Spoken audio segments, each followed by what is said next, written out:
fiscal year, Bengal stands out as the only instance where the Union Ministry for Rural Development has completely withheld its allocation since 2021.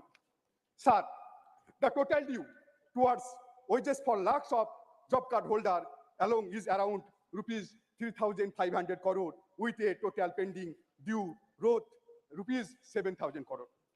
These figures highlight the situation where the union government has not sanctioned even a penny for the poor people of Bengal under the scheme named after our father of the nation in the current fiscal year. Consequently, over 20 lakh people dependent on the rural scheme, also known as the 100-day work scheme, are struggling to access their right to income. Their plight sends an adverse message to society and is breaking the backbone of the rural economy in Bengal. Sir, this matter should be a subject of debate in this house, questioning who has the authority to deprive the poor people of the eastern state of Bengal. Sir, I want to remind you, sir, West Bengal is the state that stood first for multiple time in implication of Mangreka. Sir, another significant point is that under Mangreka, the government should pay wages to labor within 15 days after the completion of works. Ironically, laborers from Bengal have not received their due even after 2 years. This raises concern about the adherence to the rules and the impact on the life of those dependent on this vital scheme. Thank you, sir. Dr.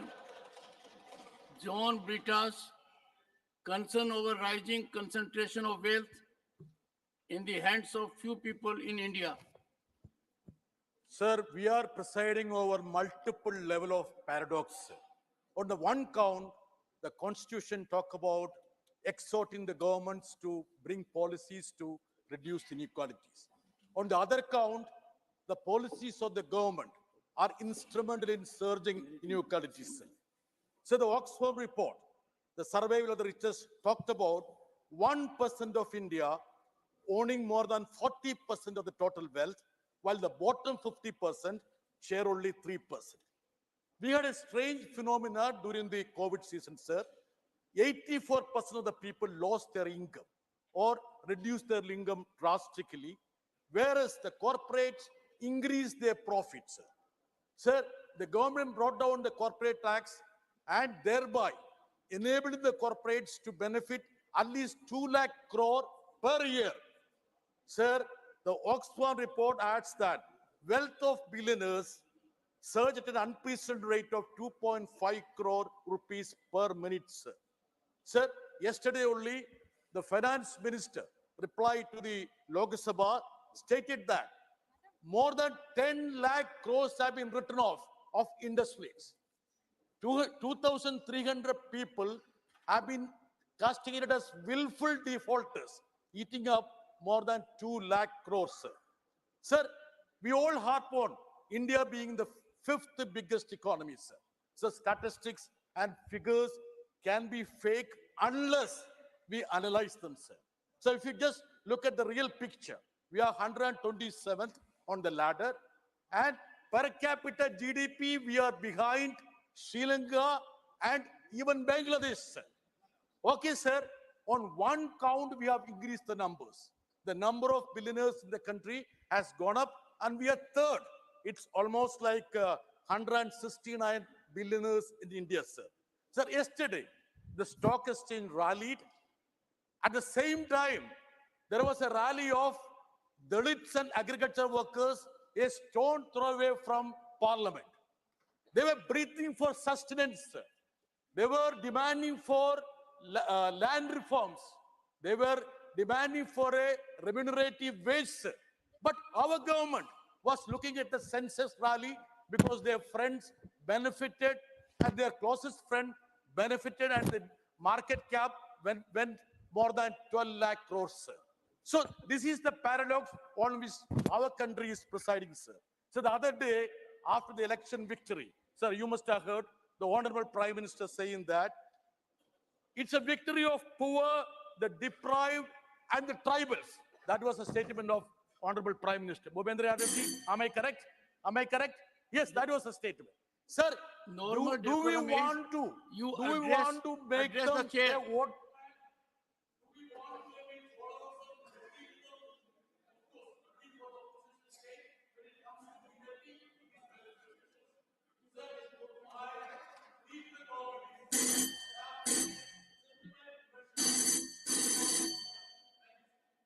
Honorable member is directed to put on the table of the House the assertion made by him that friends were benefited during course of the day. Shri A. Rahim, concern over increasing loan app crimes and other fraudulent activities in the country. Sir, I am in front of this guest house on behalf of the victims and people who lost their valuable lives due to loan apps crime. Sir, recently there has been a significant surge in loan app crimes in the country. These crimes involve fraudulent activities committed using digital platforms, primarily through mobile applications offering quick and easy loans. This is a matter of grave concern and requires urgent action, sir. Sir, how could loan apps exploit a large number of people in our country, sir?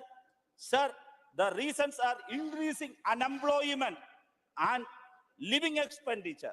Sir, common people, especially the youth, are running from bank to bank for ordinary loans. But our nationalized banks are in a competition to provide loans to corporate without granting any loans to the needy masses, sir.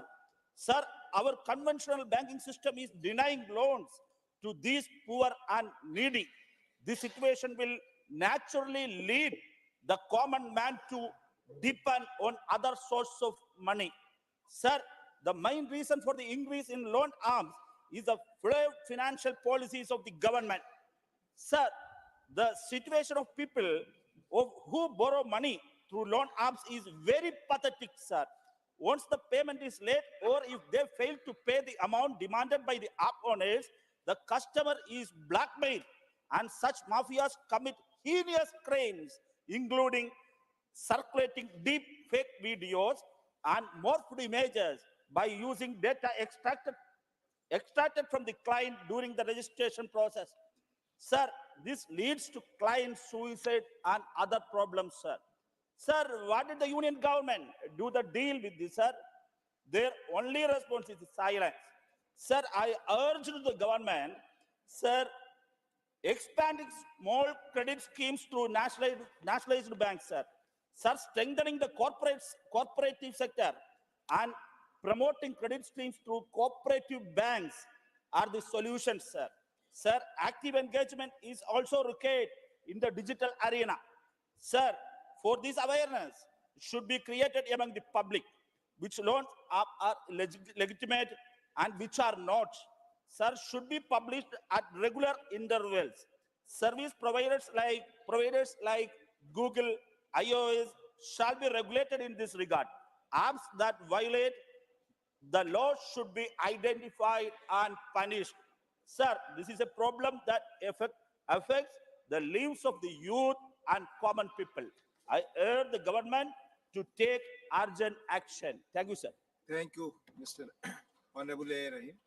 Srimati J.B. Mathir Hisam, the subject is demand to take, Obliged please. by, I'm deeply obliged by the opportunity. Let me bring to the attention of this House one of the alarming issues that our country is facing today, that is farmer suicide.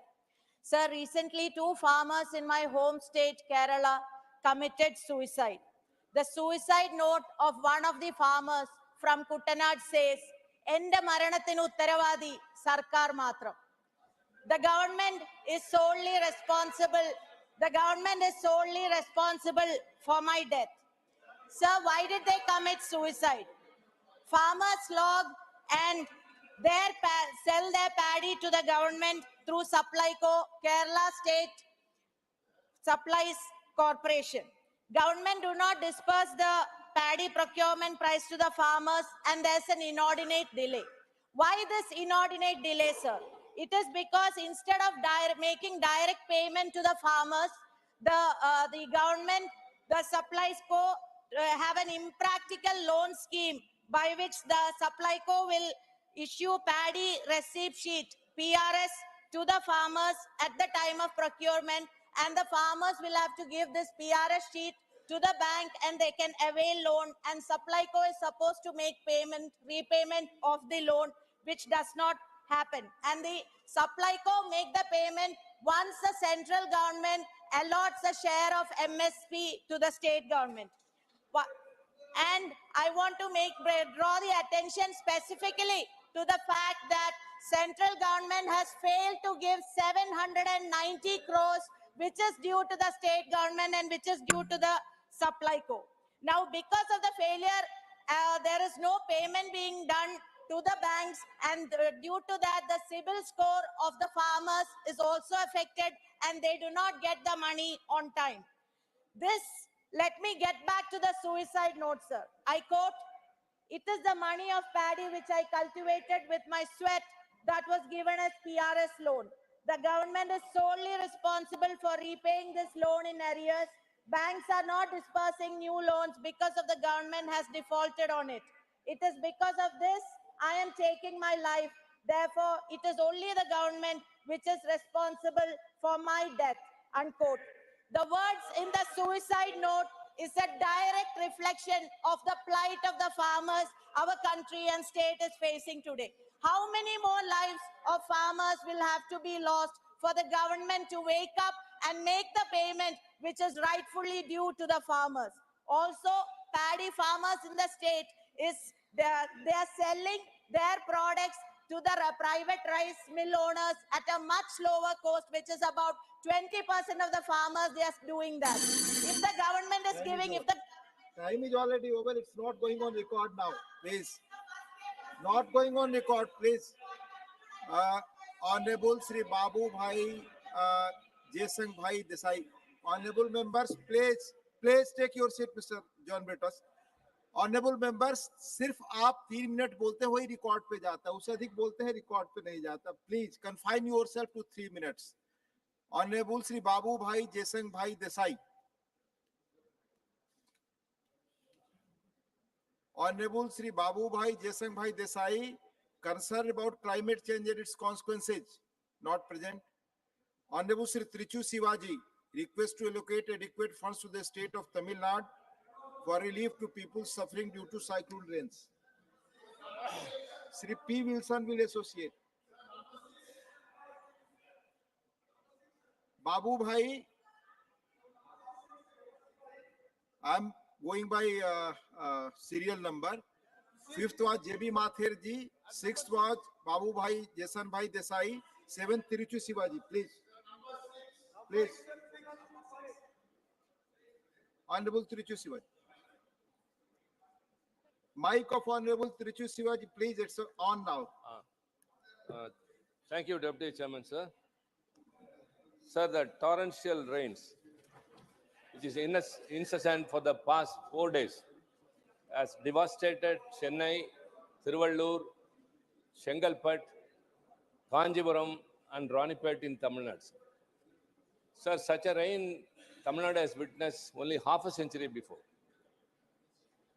The Michang cyclone, which triggered these rains, has now moved to Andhra Pradesh, but the impact is so worse that the people of Tamil Nadu are put to very big hardships. Sir, the roads have become rivers because of the non-stop running waters, and the rivers have become like seas. The Kuvam and Adayar, which used to confluence with the sea, were not able to because sea water was gushing into the river, and all the water bodies are overflowing. Many tanks have been breached. Roads have been damaged to the extreme condition. Everywhere it is eroded because of the running water. However best the infrastructure of a city, sir, the fury of the nature is such hard and much worse that nothing can withstand that. So all the roads have been eroded, and the essential needs of the people were not able to be supplied, though the milk vendors or the medical facilities can move, but the roads were not accessible.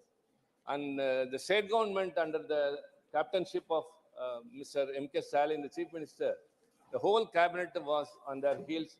The corporation officials, workers, doctors, sanitation workers, fire service, rescue team, electricity board, everyone were working in a war-footed manner, sir. And sir, the foremost responsibility of a state government is to safeguard the lives of the people. So as a precautionary measures, electricity was suspended as a temporary measure which saved hundreds of people who would have met with electrocuted accidents. So along with that, essential needs were also supplied by the state government. But the impact is so worse, sir, that it cannot be repaired at the earliest. Sir, now that yesterday the Honorable Home Minister has had a telephonic conversation with the Chief Minister and he has appraised the situation, and now that the state government has requested for an interim relief of 5,000 crores, sir. So I urge the union government, considering the condition of Tamil Nadu and the five districts in the capital, kindly release the interim relief of 5,000 crore as an initial interim relief, which would help the state government in their efforts to safeguard the people of Tamil Nadu. Thank you very much. Thank you, Honorable Tiruchi Sivaji. You have already associated yourself. Yes, you have associated, people say. You have associated, the time is over. Thank you, people say. Honorable Sri Ajay Pratap Singh ji, issue of distribution in PM Garib Kalyan Ann Yojana. सभापति महोदय, मैं सदन का ध्यान millets की ओर आकर्षित करना चाहता हूं। मिलेट्स का नवीन नामकरण हमारे प्रधानमंत्री आदरणीय श्री नरेंद्र मोदी जी ने श्री अन्न के रूप में किया है। वर्ष 2023 को भारत के प्रयासों के कारण संयुक्त राष्ट्र संघ ने मिलेट वर्ष घोषित किया है। प्रधानमंत्री जी ने भारत को मिलेट्स को विश्व केंद्र के रूप में घोषित किया है। मिलेट्स में प्रमुख रूप से ज्वार, बाजरा, कोदो, कुटकी, रागी, सांवा, मिजरी इत्यादि फसलों को शामिल किया जाता है। इन फसलों का जो खेती है लगभग भारत के 12 राज्यों में की जाती है। अकेले बाजरा की खेती ही भारत के लगभग 2.5 करोड़ किसान करते हैं। भारत में जो हमारी भोजन की थाली है, उस भोजन की थाली में पहले लगभग प्रति व्यक्ति प्रति माह 3 किलो मिलेट्स की खपत होती थी। अब ये बढ़कर 14 किलो तक पहुंच गई है। हमारे यहाँ 5 से 6% जो है लोग इसका उपयोग करते हैं और प्रधानमंत्री जी के कारण लगभग मिलेट्स की बिक्री में लगभग 30% तक वृद्धि हुई है। अगर हम भूख के आधार पर दुनिया का विभाजन करें तो एक ग्लोबल साउथ है जहां पर भोजन की समस्या है और दूसरा ग्लोबल नॉर्थ है जहां पर भोजन की प्रचुरता के कारण बीमारियों का सामना कर रहे हैं। इसका समाधान भी इस मिलेट्स में ही निहित है। मिलेट्स की खेती के माध्यम से हमारे किसानों की आर्थिक प्रगति का भी रास्ता प्रशस्त होता है और मिलेट्स की जो खेती है ये कम पानी की खेती होती है। 1-2 पानी में ही इसका उत्पादन हो जाता है और इसके कारण जो हमारा भूजल का जो स्तर है जो घटता जा रहा है उसकी भी सुरक्षा की जा सकती है। संक्षेप में मैं ये कहना चाहता हूँ कि मिलेट्स पोषण युक्त है, मिलेट्स हमारे स्वास्थ्य के लिए उपयुक्त है। इसलिए मैं आपके माध्यम से सरकार का ध्यान आकृष्ट करना चाहता हूँ कि जो हमारी सार्वजनिक वितरण प्रणाली है उस सार्वजनिक वितरण प्रणाली में हम मिलेट्स उत्पादों को शामिल करें। इसके माध्यम से हम भारतवासियों के स्वास्थ्य की भी रक्षा कर सकेंगे। मिलेट्स की अधिक से अधिक खपत होने के कारण किसान भी इसके उत्पादन के लिए प्रोत्साहित होंगे। इसके माध्यम से गांव की भी जो आर्थिक समृद्धि है उसका भी मार्ग प्रशस्त होगा। बहुत बहुत धन्यवाद उपसभापति महोदय।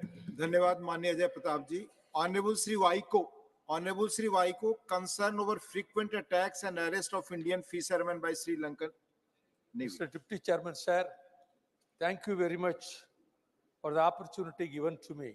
Sir, Sri Lankan Navy is continuously attacking our Tamil fishermen. About 800 fishermen were shot dead and thousands of fishermen were brutally attacked and their boats and fishing trawlers were damaged and fishing nets destroyed in the past. Recently, they have started capturing the boats and put them into action. Unfortunately, it has become a real story. There have been several incidents of Sri Lankan Navy personnel even firing at Indian fishermen in the Pak Strait and seizing their boats, damaging their boats and high-handedness by the Sri Lankan forces. Recently, 22 fishermen were arrested by Sri Lankan Navy. The frequent arrest and seizure of boats had shattered the livelihood of many fishermen. I would urge upon the Union government to take urgent steps to secure release of all the fishermen and their boats unconditionally. The government should also put diplomatic pressure on the Sri Lankan government for giving compensation and solatium to the next of kin who were shot dead at boats damaged by the Sri Lankan Navy. They should hold a high-level talk to find a permanent solution to this non-stop harassment to our fishermen by the Sri Lankan Navy. So Tamil Nadu fishermen, are they not the citizens of India? If they are citizens of India, what Navy is doing there? It is sitting like a lame duck in the Bay of Bengal. Thank you. Honorable Sri GVL Narsim Rao, concerned over attempts to ridicule Sanatan Dharma. Please. Thank you, sir.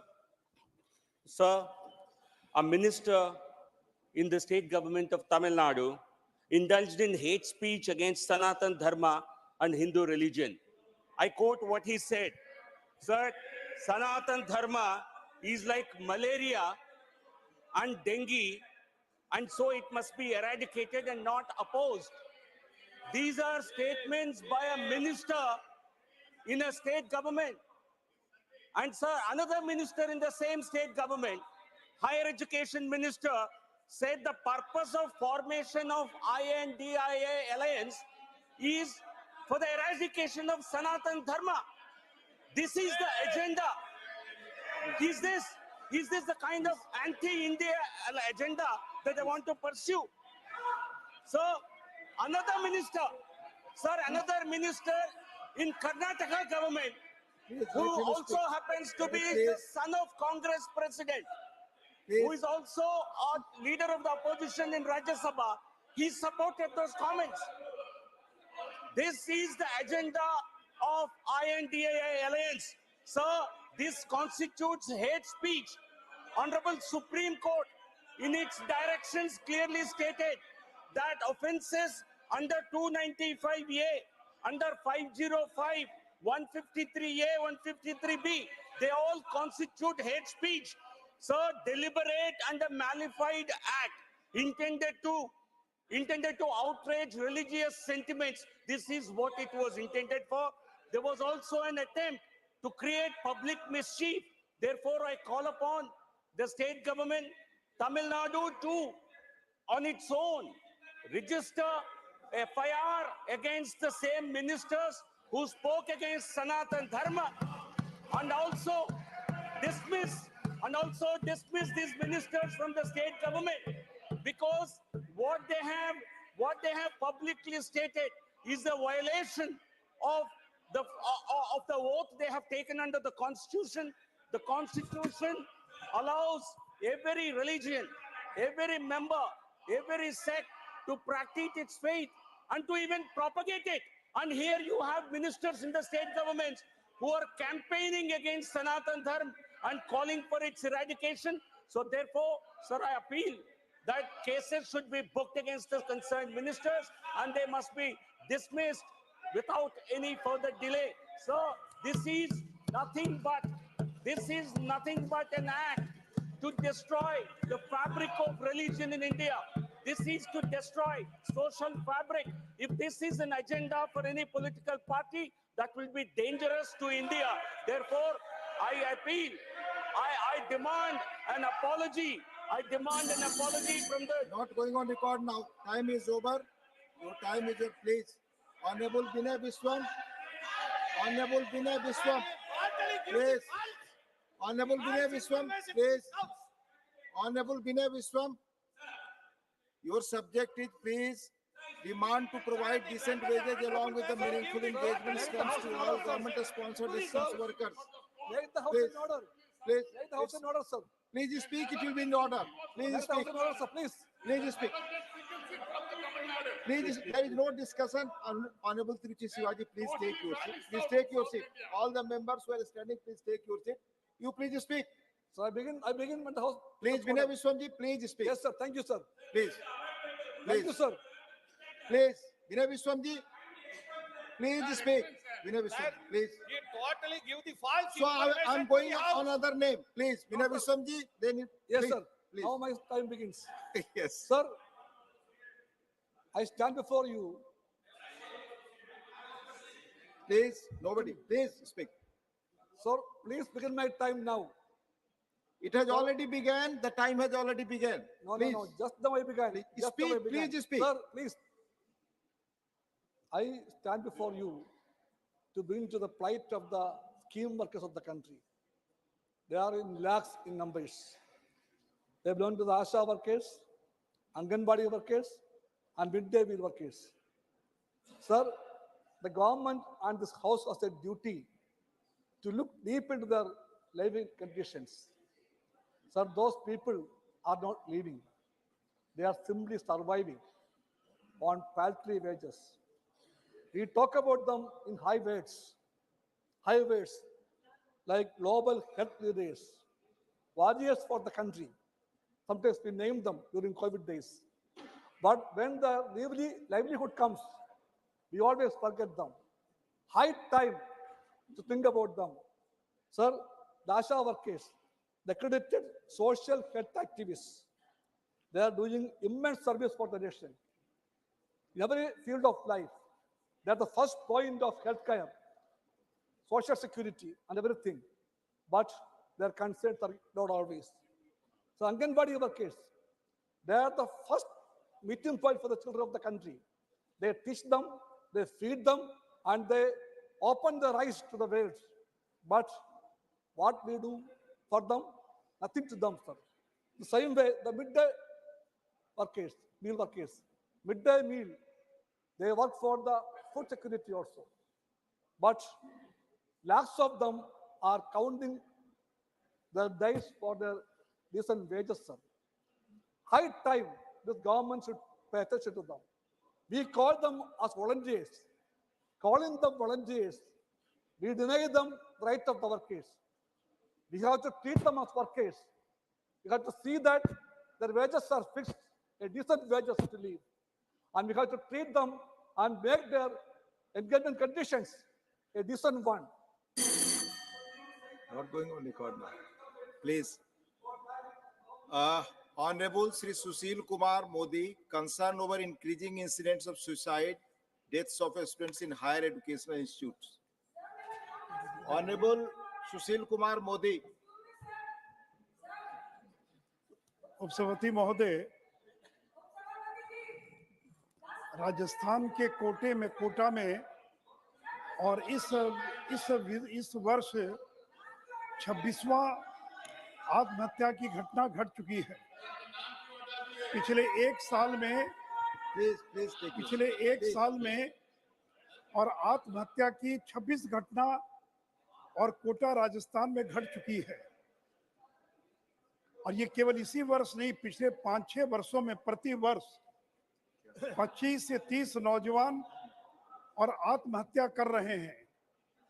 इतना ही नहीं तो IIT, IIM, NIIT और जो देश के सर्वोच्च engineering संस्थान हैं, जो हायर एजुकेशन के इंस्टीट्यूट्स हैं, वहां पर भी प्रति वर्ष बड़ी संख्या में नौजवान आत्महत्या कर रहे हैं। सरकार के लिए चिंता का विषय, चाहे केंद्र की सरकार हो या राज्य की सरकार हो, कि आखिर इतनी बड़ी संख्या में नौजवान आत्महत्या करने के लिए क्यों बाध्य हो रहे हैं। कोटा राजस्थान में जो लड़के मेडिकल और इंजीनियरिंग की कोचिंग के लिए आते हैं, उन पर इतना प्रेशर होता है, इतना दबाव होता है उत्तीर्ण होने के लिए कि वो लोग आत्महत्या करने के लिए बाध्य हो रहे हैं। और उसी प्रकार IIT, IIM वगैरह जो उच्च शैक्षणिक संस्थान हैं, वहां पर भी बढ़ती हुई आत्महत्या की घटना ये चिंता का विषय है। मैं सरकारों से ये मांग करता हूं कि एक तो एक आयोग का गठन किया जाए जो इस बात की जांच करे कि आखिर इतनी बड़ी संख्या में नौजवान कोचिंग संस्थानों में आत्महत्या क्यों कर रहे हैं। साथ ही साथ जो एक्सपर्ट्स हैं, जो काउंसलर्स हैं, उनकी बहाली की जाए ताकि वैसे लड़के जो डिप्रेशन में चले जाते हैं उनकी वो काउंसलिंग कर सके। ऐसे केंद्रों में मेंटल हेल्थ क्लिनिक की भी स्थापना की जाए ताकि जो लड़के डिप्रेशन में हैं वो लड़के वहां जाकर अपना इलाज करा सके या काउंसलिंग प्राप्त कर सके। साथ ही साथ जो IIT, IIM वगैरह के जो कोर्सेज हैं, खास करके कोचिंग के, उसके बारे में पुनर्विचार किया जाए कि इतनी बड़ी इतना प्रेशर है और इस प्रकार का कठिन सिलेबस है कि उसको उत्तीर्ण होना उनके लिए बड़ा कठिन हो जाता है। तो सरकार को उसके पूरे सिलेबस को भी रीडिजाइन करने के बारे में विचार करना चाहिए। और खास करके कोटा और अन्य कोचिंग संस्थानों में हर किसी का जो नामांकन हो रहा है, पैसे के लिए कोचिंग संस्थान जो भी लड़के वहां पर आते हैं उनका वो एडमिशन ले लेते क्योंकि उससे उनको पैसा मिलता है, तो उसके बारे में भी और रोक लगाई जाए। जो बहुत मेधावी छात्र हैं, जो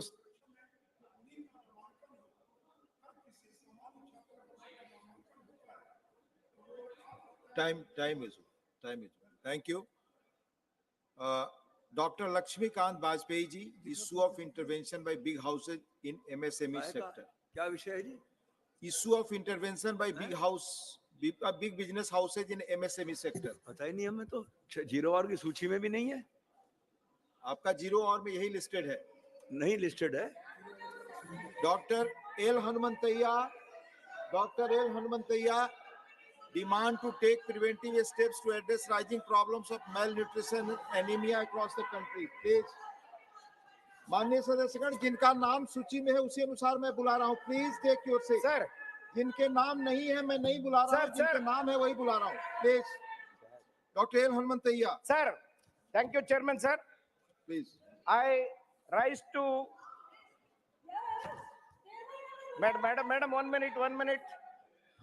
Sir, I rise today to urgently address the pervasive issues of malnutrition and anemia plaguing millions of people across the country, sir. Sir, despite economic progress,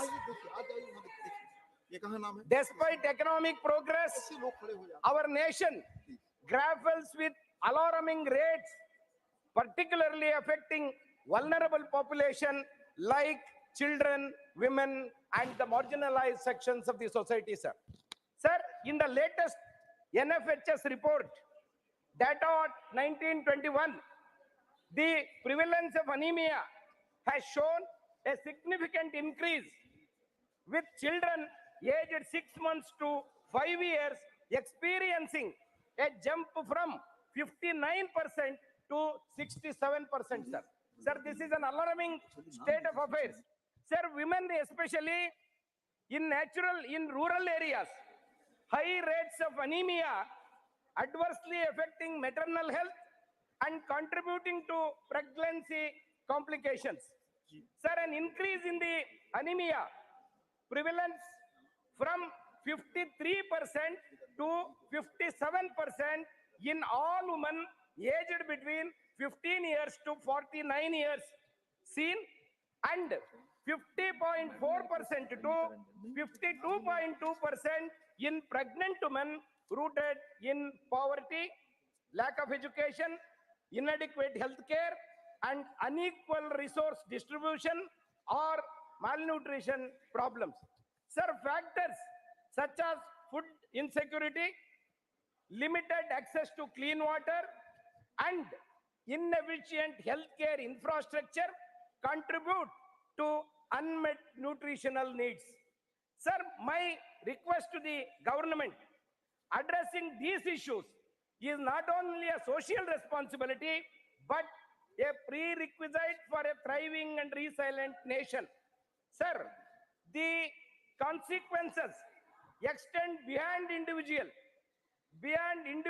suffering, impacting the workforce, educational outcomes, and overall economic productivity of the nation. Sir, therefore, I urge the Ministry of Health and Family Welfare to take immediate steps to address the rising problems of malnutrition and anemia, especially among women and children across the country. Sir, let me unite in our commitment to building a healthier, strong India. Time is over, Hanumanthaya ji. Time is over. Thank you, Hanumanthaya ji. Honorable members, in 0 hour, matters are raised with permission of Honorable Chairman. Merely presence in ballot does not mean admittance. Further matters already raised are not included again. Please. Dr. Lakshmikant Bajpayee. Dr. Lakshmikant Bajpayee. माननीय उपसभापति जी, Please. मेरा विषय बहुत महत्वपूर्ण है और समाज के उन सामान्य वर्ग के लोगों के प्रति है जो गांव में और छोटे छोटे शहरों और कस्बों में सुनार का दर्जी का काम करते हैं। धीरे धीरे एमएसएमई सेक्टर में भी बड़े घरानों का प्रवेश योजनाबद्ध तरीके से हो रहा है। ये ठीक है कि हम किसी को व्यवसाय करने से नहीं रोक सकते, लेकिन किसी बड़े घराने अगर तनिष्क के नाम से टाटा करेगा जेवर का व्यापार, तो गरीब सुनार या शराब जो शहरों में और कस्बों में बैठे हैं वो क्या काम करेंगे। इसी प्रकार कपड़े को सिलने का काम जो है वो भी टाटा बड़े घराने ले जा रहे हैं।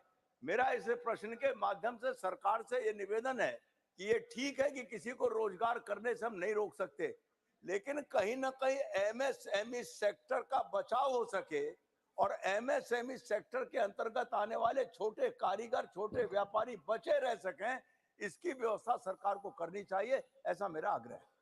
धन्यवाद। माननीय श्री बाबूभाई देसाई, माननीय बाबूभाई देसाई, प्लीज। महोदय, आज आपने मुझे संसद बनने के बाद उसमें प्रथम बोलने का अवसर दिया, इसलिए आपका धन्यवाद। आज मैं हमारे समय की एक तत्काल और निर्णायक चुनौती जलवायु परिवर्तन का समाधान करने के लिए उसके सामने खड़ा हूँ। हमारा यह मान्य गतिविधियों के कारण अभूतपूर्व परिवर्तनों से गुजर रहा है, जिसके परिणाम स्वरूप तापमान में वृद्धि, मौसम के पैटर्न में बदलाव और असंख्य परिस्थितियों व्यवस्थापन उत्पन्न हुए हैं। वैज्ञानिक सहमति स्पष्ट है, जलवायु परिवर्तन हमारे पर्यावरण, अर्थव्यवस्था और जीवन जैसी शैली के लिए गंभीर खतरा है। हमें सिर्फ फर्क पिघलने से अधिक लगातार और गंभीर मौसम की घटनाओं और जैव विविधता के नुकसान के गवाह है। मैं यह सहज चेतावनियों नहीं है, ये कठोर वास्तविकता है और जो हमें तत्काल ध्यान देने और कार्रवाई करने की मांग करती है। भावी पीढ़ियों के लिए यही की सुरक्षा करना हमारी नैतिक जिम्मेदारी है। हमें स्थायी ऊर्जा स्रोतों की ओर बदलाव करना चाहिए, ग्रीन हाउस गैस परिवर्तन को कम करना चाहिए और जिम्मेदार खपत और उत्पादन के बढ़ावा देना चाहिए। इसके लिए सभी क्षेत्रों, सीमाओं और राजनैतिक विचारधाराओं में सहयोग की आवश्यकता है। कानून निर्माताओं के रूप में हमारे पास ऐसी नीतियां बनाने की शक्ति है जो नवाचार की प्रोत्साहन करती है, नवीनीकरण ऊर्जा में निवेश करती है और उद्योगों के उनके पर्यावरण प्रभाव के लिए जवाबदेह बनाती है। आइए हम अल्पकालिक लाभ से अधिक अपने ग्रह की भलाई को प्राथमिकता है और एक ऐसे भविष्य की दिशा में काम करें यहाँ स्वच्छ हवा, स्वच्छ पानी और स्थिर जलवायु सुनिश्चित हो। निष्क्रियता में कोई विकल्प नहीं है। धन्यवाद अध्यक्ष जी। धन्यवाद। माननीय Shri Biplab Kumar Deb ji, concern over misuse of technology and artificial intelligence to create deep fakes. माननीय विप्लव कुमार देव, नॉट प्रेजेंट। माननीय Shri Mujibullah Khan ji, demand to start new route for Vande Bharat. Mujibullah Khan ji, sir please, आपका समय शुरू हो गया है।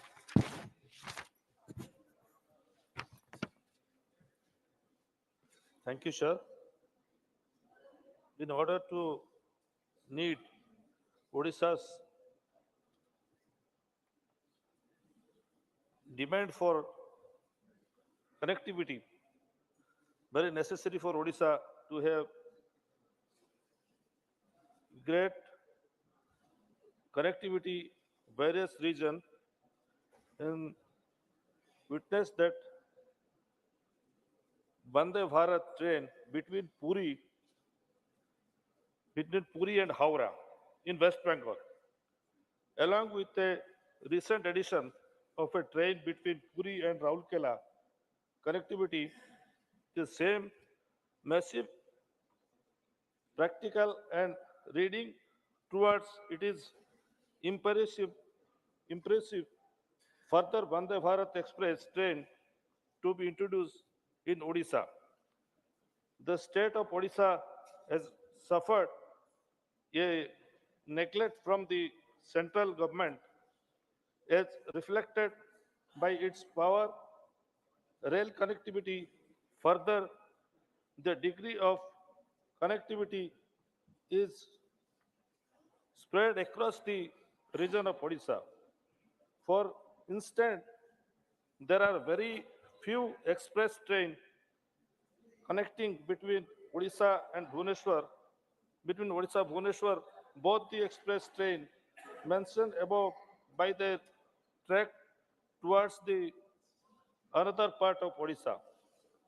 The proposal for a new connectivity in running between Bhubaneswar and Hyderabad by some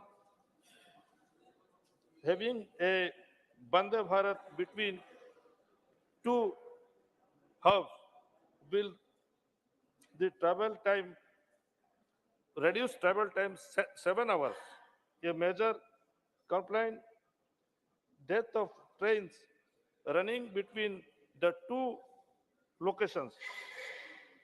This new introduction will lead to further connectivities of passengers, will give a much needed push a connectivity. Thank you. Thank you, धन्यवाद श्री मुजीबुल्लाह खान जी।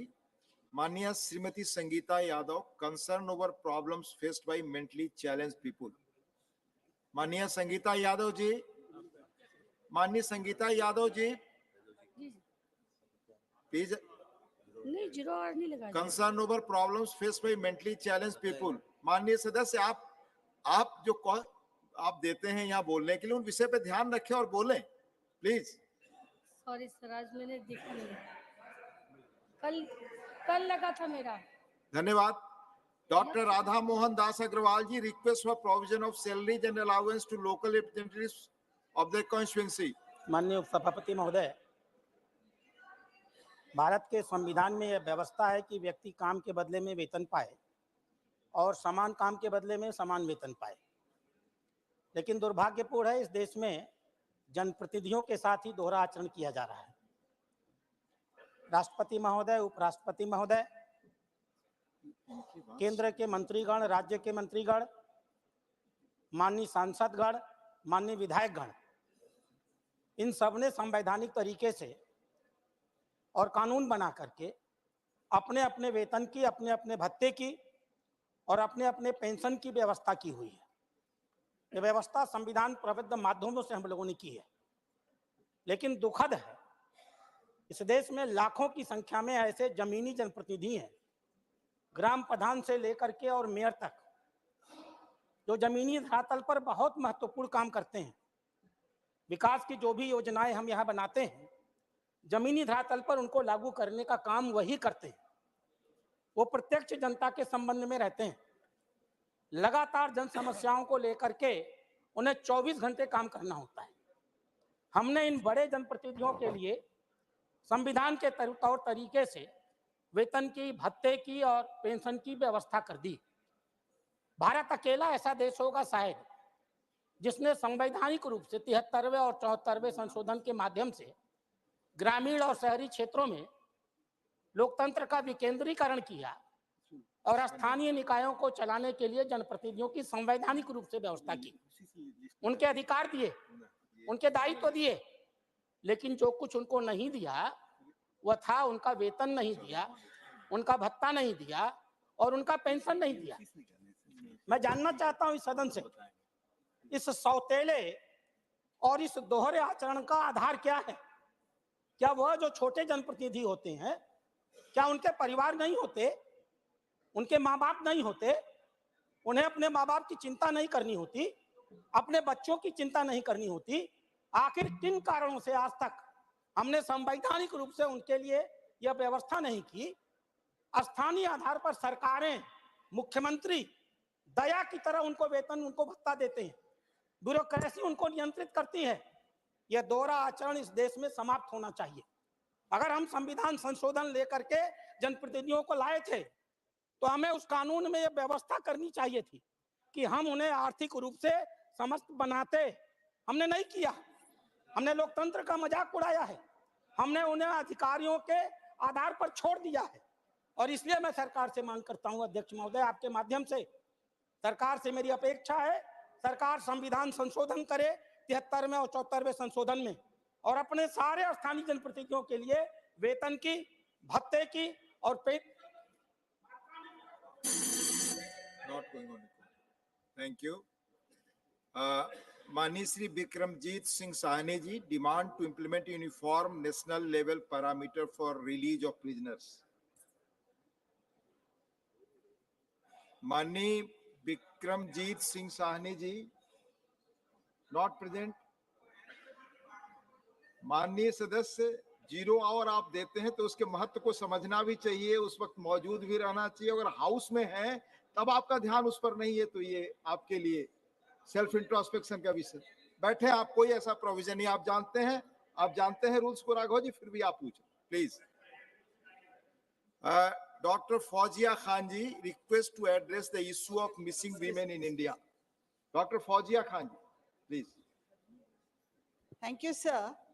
Sir, the issue of missing women in the country is alarming, with 10,61,648 women alone in the years 18 and above, and 2,50,430 girls below 18 years have reported missing between 2019 and 2021. Over 2 lakh women went missing in the state of Madhya Pradesh alone between the year 2019 and 2021, sir. Yet, the reasons have remained undisclosed. Sir, the suspected reasons behind the disappearance of these women are diverse, like trafficking, trade, and in minuscule cases, elopement. Tackling this issue requires collective action on various fronts: strengthening law enforcement to identify trafficking networks, enhancing border control, establishing a database for accurate identification of the reasons for the disappearances. Additionally, the numbers have come as a surprise to many, indicating the lack of awareness of the incidents of disappearance of women. Therefore, public awareness campaigns, community involvement, educational programs can help prevent vulnerable individuals from falling prey to traffickers. Despite designated stop centers, the unprecedented increase in numbers suggests the possibility of organized criminal activities, sir. A recommendation to address the issue of missing women involves the establishment and maintenance of a comprehensive register by the government documenting details of every woman reported missing. This register should serve as a centralized database, enabling efficiency tracking and tracing efforts. Sir, additionally, specialized teams should be formed to investigate each case with a focus on identifying potential foul play. These teams could comprise experts from law enforcement, social services, and legal professionals to ensure a thorough and coordinated approach in understanding the circumstances behind each disappearance to ensure accountability and effectiveness. Sir, this issue is of grave concern. How can women go missing like this? Just without any reason, women missing is a grave issue, sir. The government must pay attention to this.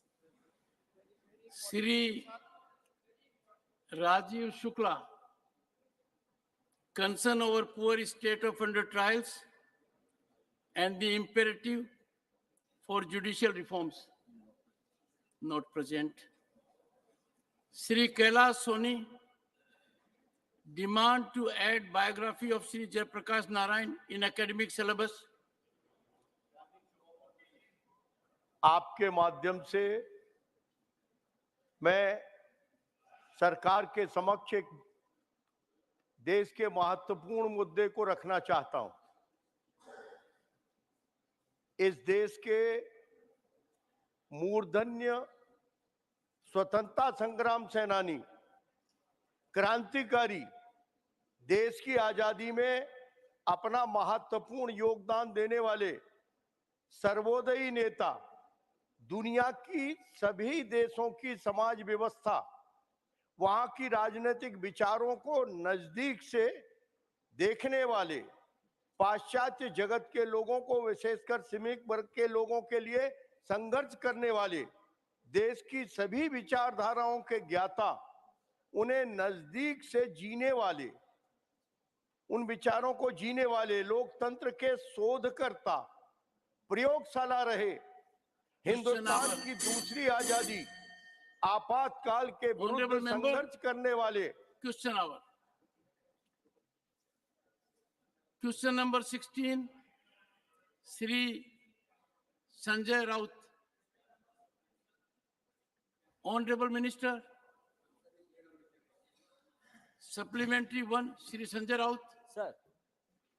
Sir आजकल मैं देख रहा हूं बैंकों में, देश भर के बैंकों में ज्यादा से ज्यादा फ्रॉड्स, फोर्जरी के केस सामने आ रहे हैं, लेकिन उसमें अगर सरकार की एजेंसी भी शामिल हो तो चिंता की विषय है। सर, केंद्र सरकार ने मल्टीपल इंश्योरेंस और पेंशन की बहुत सी योजनाएं शुरू की है आम जनता के लिए, लेकिन जो तथ्य, जो फैक्ट सामने आया है, मुझे लगता है ये इंश्योरेंस स्कीम, पेंशन स्कीम, ये बिगेस्ट बैंक का स्कैम उसमें नजर आ रहा है। Sanjay ji, ask your pointed question. Sir, ये जो बैंक है या इंश्योरेंस कंपनी है, मेरी जानकारी से जब कोई ग्राहक 10-15 साल के लिए पॉलिसी साइन करता है तो प्रीमियम के लिए सहमति भी देता है, जो उसके अकाउंट से ऑटोमेटिक डेबिट हो जाता है। अधिकांश ग्राहक 2 से 3 वर्षों में के बाद प्रीमियम का भुगतान बंद कर देता है, जिससे इंश्योरेंस कंपनियों के पास बहुत सारा अनक्लेम फंड पड़ा हुआ है, और बैंक दावा करता है कि ये जो आकस्मिक बीमा कवरेज है, जो बैंकों द्वारा चार्ज की गई प्रीमियम की राशि सरकार द्वारा खातों धारकों की सामाजिक सुरक्षा पर खर्च की जाती है। संजय जी, प्लीज आस्क योर सप्लीमेंट्री। मैं सरकार से पूछना चाहता हूं, गत 3 वर्षों में दुर्घटना बीमा क्लेम के रूप में कितने परिवारों को आपने ये राशि वितरित की है? Honourable minister. महोदय, सभागृह के ज्येष्ठ सदस्य संजय जी राउत, इन्होंने बहुत महत्वपूर्ण क्वेश्चन रेज किया है। सरकार के माध्यम से 2 महत्वपूर्ण स्कीम्स है जो गरीब लोगों के लिए और अनप्रिविलेज लोगों के लिए चलती है, जैसे प्रधानमंत्री सुरक्षा बीमा योजना हो, प्रधानमंत्री जीवन ज्योति बीमा योजना हो, और पेंशन योजना जो अटल पेंशन योजना है। इनके माध्यम से मैं बताना चाहता हूं कि जो लास्ट 3 साल का अगर हम रिकॉर्ड देखें तो 3 साल में जो कलेक्शन हो चुका है या इन्वॉल्वमेंट हो चुके हैं अभी तक के क्यूमुलेटिव अगर इफेक्ट देखें तो 18 करोड़ 50 लाख 71 हजार इतना लोगों का इन्वॉल्वमेंट हो चुका है, जिन्होंने विथ मैंडेट इंश्योरेंस का रहा है, और प्रधानमंत्री सुरक्षा बीमा योजना के माध्यम से 41 करोड़ 59 लाख लोगों को फायदा क्यूमुलेटिव हो चुका है। अगर उसका अगर देखें ये दोनों स्कीम के माध्यम से अगर जनता को जो फायदा मिल चुका है वो 7,46,675 यानी क्यूमुलेटिव मैं बात कर रहा हूँ। और अगर अमाउंट की अगर बात करें तो अमाउंट भी 14 करोड़ 32,274 मिला है। तो ऐसी ये दो स्कीम्स जो प्रिविलेज या अंडर प्रिविलेज लोगों के लिए है, उनके लिए ऐसा कोई ये नहीं है कि जो बैंकिंग के पास ज़्यादा ये है। पहले 3 साल में तो ये स्कीम लॉस में चल रही थी और बाद में रिव्यू करके इसी को अभी जो प्रीमियम 12 रुपीज़ था वो 20 रुपये किया है और जो जीवन ज्योति बीमा में 330 रुपये था अभी 436 रुपये किया है। Second supplementary Shri Sanjay Raut. प्रश्न अलग था, आपने जवाब अलग दिया है। मैंने ये पूछा था कि विदाउट कंसेंट आप बैंक अकाउंट से प्रीमियम आप जमा कर रहे हो, ये मेरा सवाल था, लेकिन मैं आगे पूछता हूँ। हाँ दीजिए।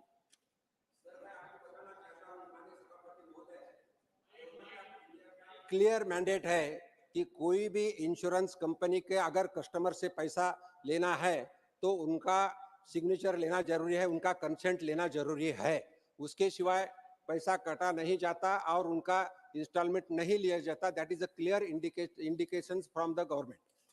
Shri Sanjay Rao, second supplementary.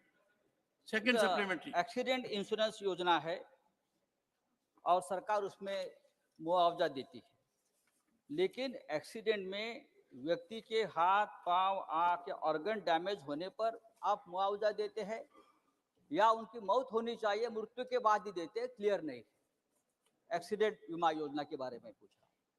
Honourable minister. माननीय सभापति महोदय, ये एक्सीडेंट योजना में क्लियर है जिसमें अगर डेथ हो गया, इट इज एक्सीडेंटल डेथ, और एक्सीडेंट का डेफिनेशन भी दिया है गवर्नमेंट के माध्यम से, except suicide, all deaths are considered as an accident death except suicide and except illness. Means accident होना चाहिए, there should be hit from the outside, that is accident. तो अगर सुसाइड किया तो वो एक्सीडेंट नहीं माना जाता। Even I am saying murder भी किया तो दैट इज कॉल्ड एक्सीडेंट और उसको इंश्योरेंस क्लेम किया जाता है। अगर इसी में 2 लाख का इंश्योरेंस मिल जाता है, अगर उनको इररिकवरेबल 2 आईज चले गए, that is a permanent damage to the eyes, then 1 lakh का इंश्योरेंस मिल सकता है। अगर दोनों हाथ चले गए तो उनको 1 लाख मिल सकता है इंश्योरेंस, और दोनों पांव चले गए तो उनको 1 लाख इंश्योरेंस मिल सकता है। लेकिन कभी कभी क्या होता है, एक आंख चली गई और एक हाथ चला गया, still he will get insurance of 1 lakh rupees. कभी कभी एक हाथ और एक पांव चला गया, कटा गया, तो भी उनको इंश्योरेंस 1 लाख का मिलता है। लेकिन इसमें 2 organs is essential in this rule. Third supplementary Shri Dhananjay Mahadik. Thank you, Chairman, sir. I would like to know from the Minister through you, sir, what is the nature of the scheme of Pradhan Mantri Suraksha Bima Yojana? Thank you, sir. Honorable Minister. Sir, प्रधानमंत्री सुरक्षा बीमा योजना, जैसा मैं पहले ही बताया कि ये पुअर लोगों के लिए, अनऑर्गेनाइज्ड पॉपुलेशन के लिए और जो अंडर प्रिविलेज है लोगों के लिए है। इस स्कीम में ओनली 20 रुपए का प्रीमियम 1 साल से दिया जाता है, और इसमें भी समझो 1 जून से योजना चलती है, 1 जून से 31 मई तक। अगर किसी ने ये योजना में जैसा 3 महीने के बाद किया तो उसको 3 महीने के बाद, 6 महीने के बाद भी उनको इन्वॉल्व हो सकते हैं। और मैंने जैसे बताया, there should be a permanent damage of the organ. अगर ऑर्गन हो गया तो उसमें आईज हो, हैंड्स हो, फुट हो, तो इसका फायदा मिल सकता है। अगर एक्सीडेंटल डेथ हो गया तो भी 2 लाख उनके जिसके ऊपर नॉमिनी है उनको ये मदद मिल सकती है। और अगर मैं बताना चाहता हूं तो अभी तक इस योजना के माध्यम से 2115 करोड़ का राशि डिस्बर्स हो चुकी है। 2502 करोड़ की राशि यानी लोगों को मदद मिल चुकी है। Fourth supplementary Shrimati Sulata Dev. Thank you chairman sir, मुझे सप्लीमेंट्री में बोलने के लिए मौका देने के लिए। मैं आपके माध्यम से ये जानना चाहती हूँ कि जो हेल्थ इंश्योरेंस कंपनी है, भारत में कितने हेल्थ इंश्योरेंस कंपनी काम कर रहे हैं, और देखा जाए तो मैं तो यहाँ भी क्वेश्चन पूछूंगी कि यहाँ जो हेल्थ इंश्योरेंस कंपनी के जो कॉन्ट्रैक्ट रिन्यूअल होते हैं सालों में, उसमें कितना % रिन्यूअल अमाउंट लेना चाहिए, कोई गाइडलाइन है क्या? अगर है तो उस हिसाब से वो लोग ले रहे हैं, क्योंकि मुझे जितना पता है जो सीनियर सिटीजन वगैरह होते हैं उनको बहुत ज़्यादा रिन्यूअल अमाउंट आता है, कभी कभी डबल हो जाता है रिन्यूअल अमाउंट। ये तो मरता क्या ना करता, ये तो हम उड़ीसा से बिलोंग्स करते हैं तो मैं बोलूँगी कि मेरे स्टेट में भी ऐसा हो रहा है।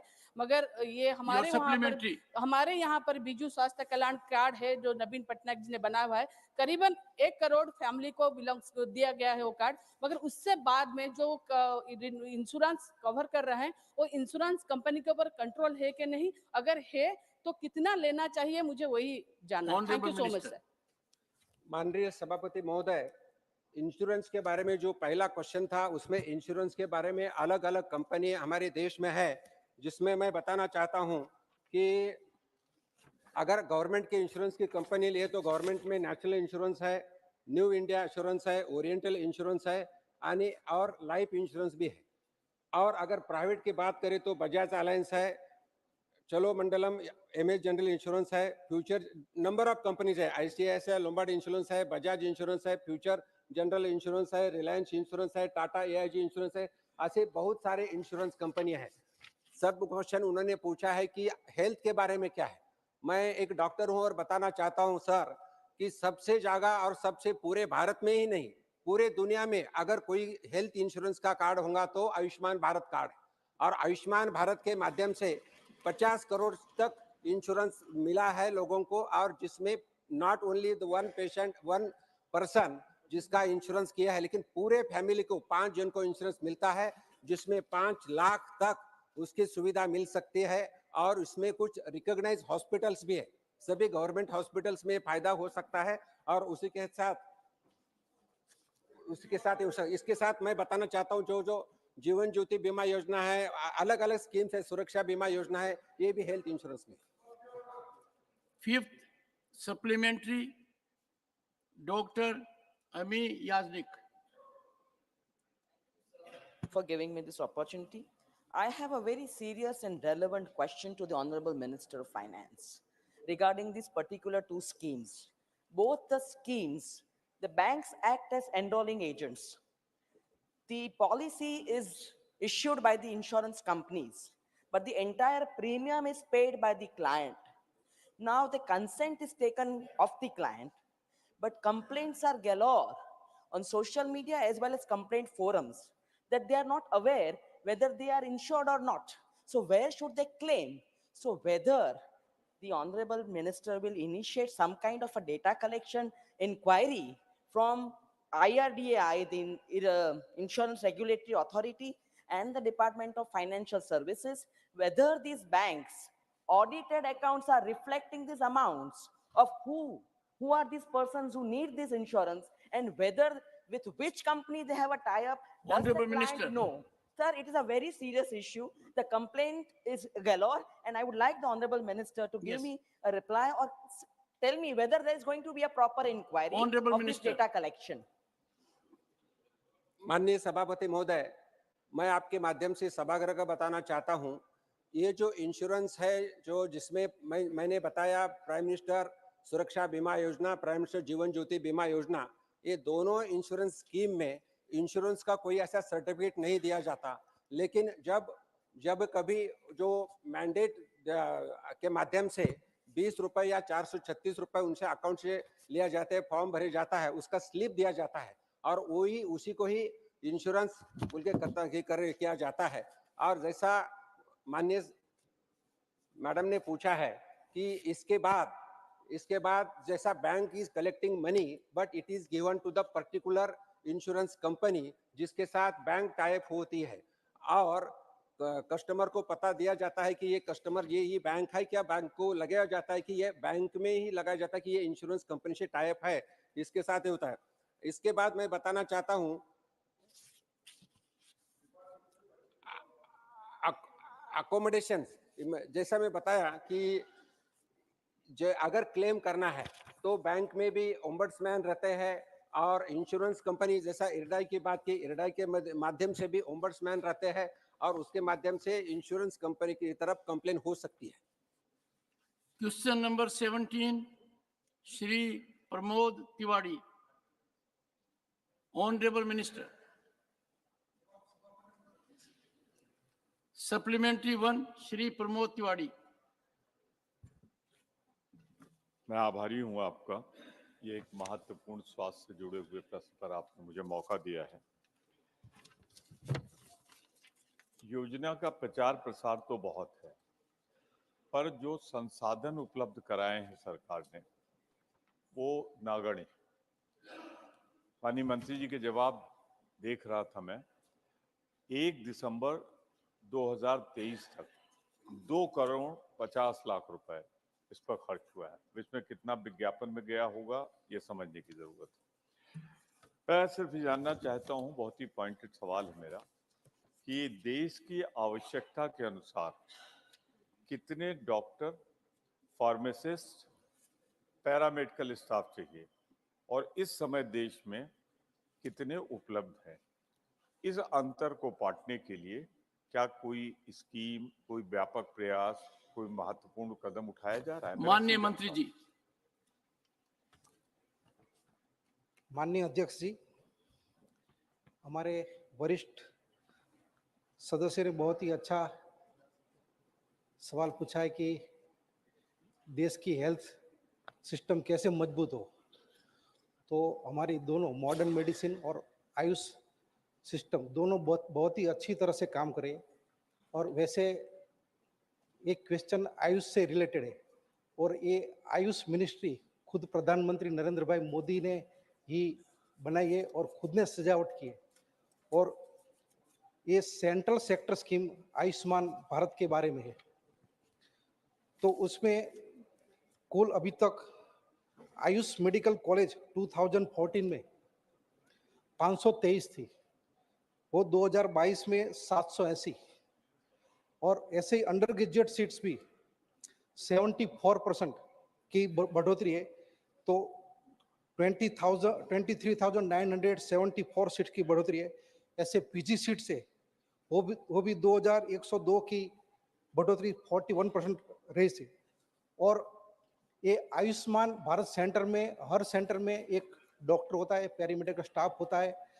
और ऐसे ही खुद प्रधानमंत्री ने तो ये आयुष्मान भारत का जो हॉस्पिटल था, उस हेल्थ एंड वेलनेस सेंटर, उसको आयुष्मान आरोग्य मंदिर का नाम दिया है। और आज ये सेंटर बहुत ही अच्छी तरह से काम करे और हर देश में अभी आयुष और मॉडर्न मेडिसिन के दोनों के डॉक्टर बहुत ही अच्छी तरह से जो हमारा जो गुणोत्तर होता है उसके आसपास ही काम कर रहे हैं। और कम से कम आज आपको हम बताएं तो कुल ड्यूरिंग हमारी आज का ये क्वेश्चन के अनुरूप फाइनेंशियल 2021-22 में 100 आयुष डॉक्टर्स और 36 अदर पर्सन, वो 2 स्टेट में हमने एजुकेट आयुष इसके बारे में ये ट्रेनिंग दिया है। 1564 आयुष टीचर्स 10 स्टेट के, 421 आयुष डॉक्टर 6 स्टेट के, 22 Ayush paramedics in 1 state and 327 other person in 7 state.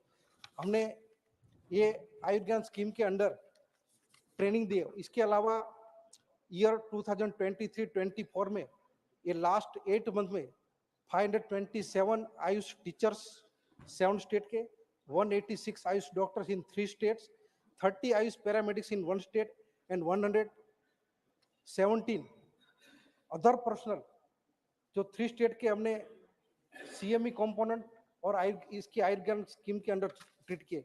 ऐसे ही हमारी दूसरी भी हमारी जो हमारी जयपुर की एनआई है, इसके द्वारा आईटीआर और all India institute of Ayurveda के द्वारा भी स्टूडेंट्स को हम टीच करते हैं। तो ऐसे सब डॉक्टर्स और फार्मासिस्ट जो हमारे हैं उसको आज बहुत ही अच्छी तरह से काम करें। Thank you sir. Second supplementary Shri Pramod Tiwari. Sir, बहुत विनम्रता से कहना चाहता हूँ, आयुर्वेद, नेचुरोपैथी, योगा का मैं समर्थक हूँ और चाहता हूँ कि इसका ज़्यादा से ज़्यादा विकास प्रचार हो। पर मैंने सवाल सिर्फ सीधा सा पूछा था, कितने डॉक्टर्स की आवश्यकता है, फार्मासिस्ट की और जो पैरा स्टाफ, और उसके अनुपात में कहाँ आया? नहीं आया। दोबारा मैं चाहूँगा अगर जवाब दे तो अच्छा है, पर एक सवाल मेरा और सुझाव भी है। सवाल के रूप में मैं पूछ रहा हूँ। सुझाव पहले दीजिए और सवाल बाद में पूछिए। ठीक है सर, आपके हिसाब से प्रधानमंत्री जन आरोग्य योजना, उसमें दावा है कि सबको कवर किया जाएगा। अगर माननीय मंत्री जी को जानकारी है तो ये बता दें कि प्रधानमंत्री जन आरोग्य योजना में आयुर्वेद, नेचुरोपैथी, योग शामिल नहीं है, तो क्या इसको शामिल कराने का कोई इरादा है? अगर है तो मैं स्वागत करूंगा। माननीय मंत्री जी।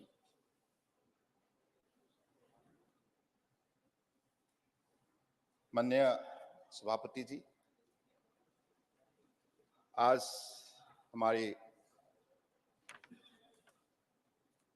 सदन की एक बड़ी सदस्य ने जो सवाल की है बड़ी रेलिवेंट है। स्वास्थ्य सेक्टर में आज एक एग्जाम्पलरी ट्रांसफॉर्मेशन लाया गया है। माननीय प्रधानमंत्री जी ने पिछली 9.5 साल की कार्यकाल में उन्होंने आयुष सेक्टर को बढ़ावा देने के लिए जो भी कदम उठाए हैं, देशवासियों ने, दुनिया ने इसको देखी है और महसूस भी की है, और उसमें से सबको सेवा भी मिली है। सबको मुझे लगता है कि काफी अपने शारीरिक समस्या से राहत भी मिली है।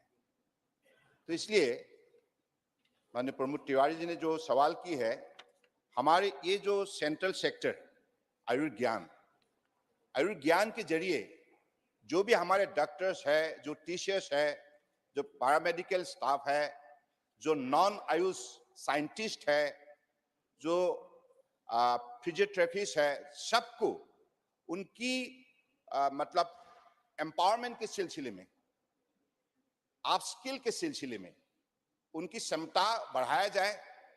उनकी इसके लिए उनको अधिक काबिलियत बनाने के लिए ये सेंट्रल सेक्टर स्कीम में वो व्यवस्था रखा गया है। तो आपका सवाल है कि आज ये जो आपने कहा कि मतलब प्राइम मिनिस्टर जन आरोग्य योजना जो है, तो माननीय प्रधानमंत्री जी ने तो हमें ये निर्देश दी है कि दोनों सिस्टम को एक साथ आप आगे बढ़ाए। दोनों system, integrated system of medicine आगे बढ़ाने के लिए उन्होंने जो निर्देश दी थी, उसी निर्देश को हम निष्ठापूर्वक पालन करने के लिए ministry of health and family welfare, ministry of Ayush पिछली 2 साल एक साथ हम लोग काम किया है। और आज एम्स से लेकर up to the health and wellness centre तक, सब सेंटर तक और district hospital, community health centre, primary health centre, हर सेंटर में दोनों सिस्टम उपलब्ध हो, इसके लिए जो भी निर्देश दी है उसको हम लोगों ने उसको सही लागू करने के लिए हम लोग प्रतिबद्ध है और हम लोग कर रहा है। तो इसलिए आपका जो सवाल है, माननीय प्रधानमंत्री जी ने ये बात कही है कि दोनों मिनिस्ट्री का लक्ष्य एक ही है, prevention of disease, preservation of health. अगर एक ही लक्ष्य है, एक साथ क्यों नहीं काम करे? तो इसलिए एक होलिस्टिक वर्किंग रिलेशनशिप डेवलप करने के सिलसिले में जो भी आज सारे प्लानिंग की गई है, जिसको लागू की गई है, मुझे लगता है कि देशवासियों के लिए हो या दुनिया के लिए हो, ये बहुत बड़े एक उदाहरण है और ये निश्चित रूप से होलिस्टिक हेल्थ केयर सिस्टम में बहुत बड़ा काम में आए। Third supplementary, doctor Anil Jain. Doctor Anil Jain ji sir. Third supplementary. माननीय प्रधानमंत्री जी के इनिशिएटिव पर देश में ही नहीं दुनिया में आयुष का फैलाव हुआ है और आयुष के प्रति दुनिया के लोगों की श्रद्धा बढ़ी है और दुनिया के लोग आयुष के माध्यम से अपना ट्रीटमेंट कराना चाहते हैं। और मैं इस बात के लिए सरकार को बधाई देता हूं। कोरोना के समय पे भी मैं मॉडर्न मेडिसिन से आता हूं, मैंने मॉडर्न मेडिसिन के पूरे देश भर के डॉक्टर्स की भी बातचीत की। उसके साथ साथ आयुष के लोगों ने कोरोना के समय पर जो योगदान दिया है माननीय प्रधानमंत्री जी के इनिशिएटिव पर, वो सारी दुनिया ने इसको अप्रिशिएट किया है।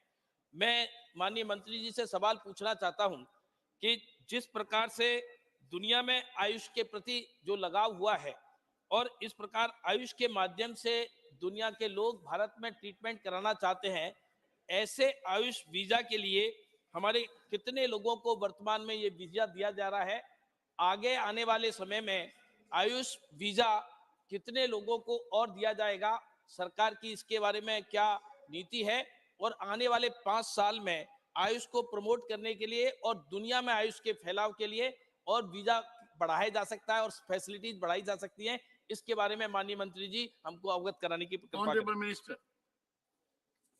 जी, हमारे आदरणीय अनिल जैन जी ने जो भी सवाल की है, सवाल का जवाब यही है कि अब health hill in India, medical travel tourism और दुनिया की ये हब बने चिकित्सा के सिलसिले में। तो इसलिए दुनिया के अलग अलग प्रांतों से जो भी हमारे आयुर्वेदा चिकित्सा के लिए, आयुष की चिकित्सा के लिए जो भी आना चाहते हैं, उनकी सुविधा के लिए एक अलग सा कैटेगरी वीजा नोटिफाइड की गई है। तो इसलिए मुझे लगता है कि अगले दिनों में आज जो व्यवस्था खड़ा हुई है, आप देखिए all India institute of Ayurveda Sarita Vihar में जो है, सिर्फ 6 साल के अंदर फुटफॉल 17.5 लाख हो चुका है, 17.5 लाख। और WHO का डायरेक्टर जनरल ने भी एक बड़े डेलीगेशन लेकर उन्होंने भी विजिट किया है और बड़े प्रशंसा की है। साथ साथ में कुछ दिन पहले 12 अफ्रीकन कंट्री की उनके हेड ऑफ द नेशन के डायरेक्शन को वो मानते हुए 12 एम्बेसडर ने भी खुद आया और हमारा व्यवस्था को देखा। तो इसलिए साफ यही है कि हिंदुस्तान में जो भी अभी हॉस्पिटल नेटवर्क बने हैं और साथ साथ में हमारे डॉक्टर्स हो, हमारे टीचर्स हो, हमारा साइंटिस्ट हो, हमारा पैरामेडिकल स्टाफ हो, सभी स्टाफ को जिस हिसाब से शक्ति गई है और जो माननीय प्रधानमंत्री जी का विजन है, दुनिया को साथ लेकर दुनिया को स्वास्थ्य सेक्टर में एक बड़े सेवा देने का जो हमारे प्रधानमंत्री जी का आग्रह है, इसलिए उन्होंने ये बात, देखिए आप लोग सुन तो लीजिए, इसलिए मैं कह रहा हूं, आप इंटरनेशनल डे ऑफ योगा को देखिए। इंटरनेशनल डे ऑफ योगा में इस बार माननीय प्रधानमंत्री जी ने यूएनओ की हेडक्वार्टर की जो भी प्रीमिसेस में जो कॉमन योगा प्रोटोकॉल डेमोन्स्ट्रेट की है, जिसका नेतृत्व उन्होंने दी है, और 135 डेलीगेट ने उस कार्यक्रम में भाग लेकर दुनिया को यह साबित किया है कि माननीय प्रधानमंत्री जी ने स्वास्थ्य सेक्टर में जो भी उन्होंने उपाय दी है, इस उपाय सही है और ये वैज्ञानिक है। तो मुझे लगता है कि निश्चित रूप से हमारे अनिल जैन साहब ने जो भी सवाल की है, इस सवाल का जवाब यही है, हमारा लक्ष्य स्पष्ट है। माननीय प्रधानमंत्री जी ने एक बात G20 में रखी है, one earth, one family, one future. So that's that one, it is for one health. So Vasudeva Kutumbakam, इतने बड़े उन्होंने बात रखी जिसके जरिए आज दुनिया को भी ये बात मानने के लिए सब कोई सहमत है। तो मुझे लगता है कि हमारे अगले दिनों में इस सेक्टर में ऐसे ही दुनिया का आकर्षण बढ़ाने में हिंदुस्तान माननीय प्रधानमंत्री के नेतृत्व में बड़े प्रतिबद्ध होकर काम करते रहेंगे। Fourth supplementary doctor V Sivadasan.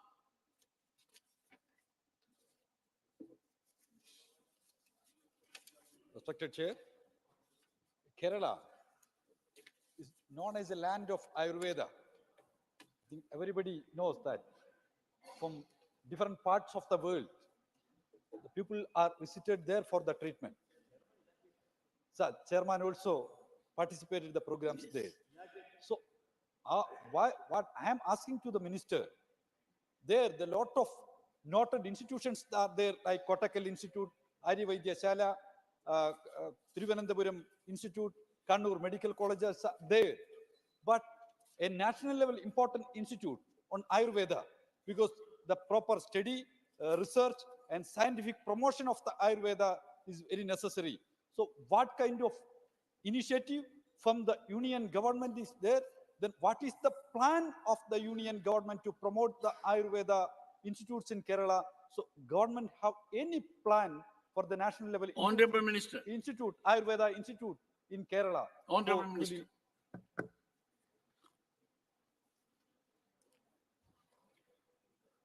माननीय सभापति महोदय, जो सदस्य ने सवाल की है इसके जवाब में इतना ही कहूंगा कि हम हमारे परम आदरणीय प्रधानमंत्री जी के नेतृत्व में देश के हर प्रांत को हमारे आयुष सिस्टम से जोड़ने के लिए हमने जो भी कदम उठाए हैं इसमें केरला भी है। केरला अपना खुद का पहचान भी है। ट्रेडिशनल सिस्टम मेडिसिन में केरला ने बहुत बड़ा योगदान दी है और इसलिए अगले दिनों में निश्चित रूप से हमारे स्टेट गवर्नमेंट की जो भी स्टेट एनुअल एक्शन प्लान के मुताबिक अगर प्रपोजल वो दे तो निश्चित रूप से इस विषय पर हम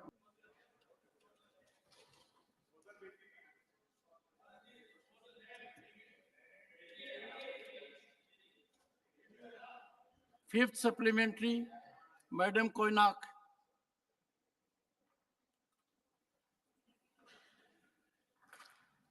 I'd like to ask the Honorable Minister, under capacity building and continuing medical education component of Ayurgyan scheme, does the ministry have plans to train Ayush doctors and other personnels in the rest of the states not yet covered in the country, and especially northeastern states of Arunachal, Nagaland, Manipur, Mizoram, and Tripura?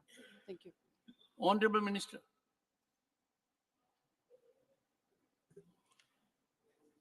मैं madam को धन्यवाद देता हूं माननीय सभापति जी क्योंकि north east से है और मैं भी नॉर्थ ईस्ट से हूं और सबको मालूम है कि माननीय प्रधानमंत्री जी हमें इसको विकास की रास्ते पर तेज से चलने के लिए उन्होंने बहुत बड़ा योगदान दी है, बहुत बड़ा मेहनत की है। I was also there in Northeast both. Mr. Narendra Modi ji.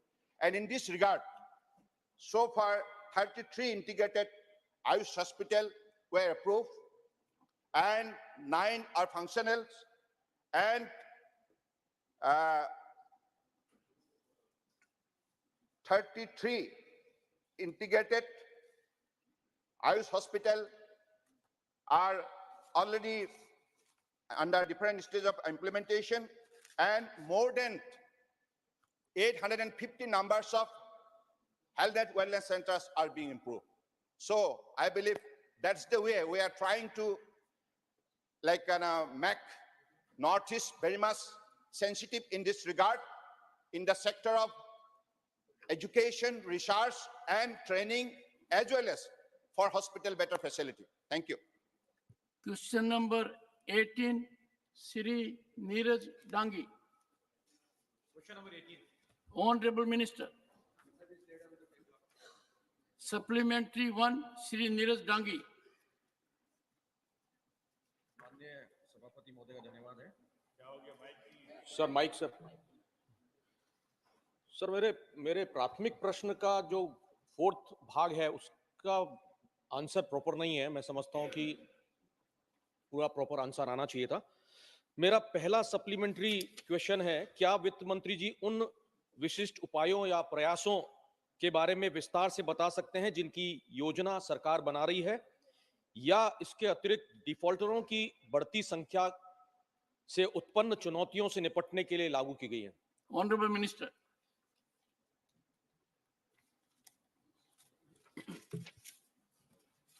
माननीय सभापति महोदय और माननीय सदस्यगण, अलग अलग स्कीम के माध्यम से, फाइनेंशियल इंक्लूजन के माध्यम से अलग अलग सिटीजन्स को जिनको ज़रूरत है उनको लोन देने की स्कीम्स है जिसके माध्यम से वो व्यवसाय करें और व्यवसाय के बाद उनका इनकम बढ़े। जिसमें मैं बताना चाहता हूँ, मुद्रा लोन स्कीम है। मुद्रा लोन के माध्यम से अलग अलग जैसे अलग अलग स्कीम्स है और इसके माध्यम से मैं आपको बताना चाहता हूं जिनके इनकम के लिए है और जो इनकम बढ़ाने के लिए जो आप दिया है, जैसा आरबीआई गवर्नर के आरबीआई के इंस्ट्रक्शंस है, जिसके एनपीए जो है, जो विलफुल डिफॉल्टर्स है उनको भी कुछ लोन देना नहीं चाहिए। उसके बाद there is some units which are debarred for giving the loans for the wilful defaulters, उनको भी लोन देना नहीं चाहिए। इसके बाद इन सरकार के माध्यम से 2018 में इंसॉल्वेंसी एंड बैंक्रप्सी कोड लाया था।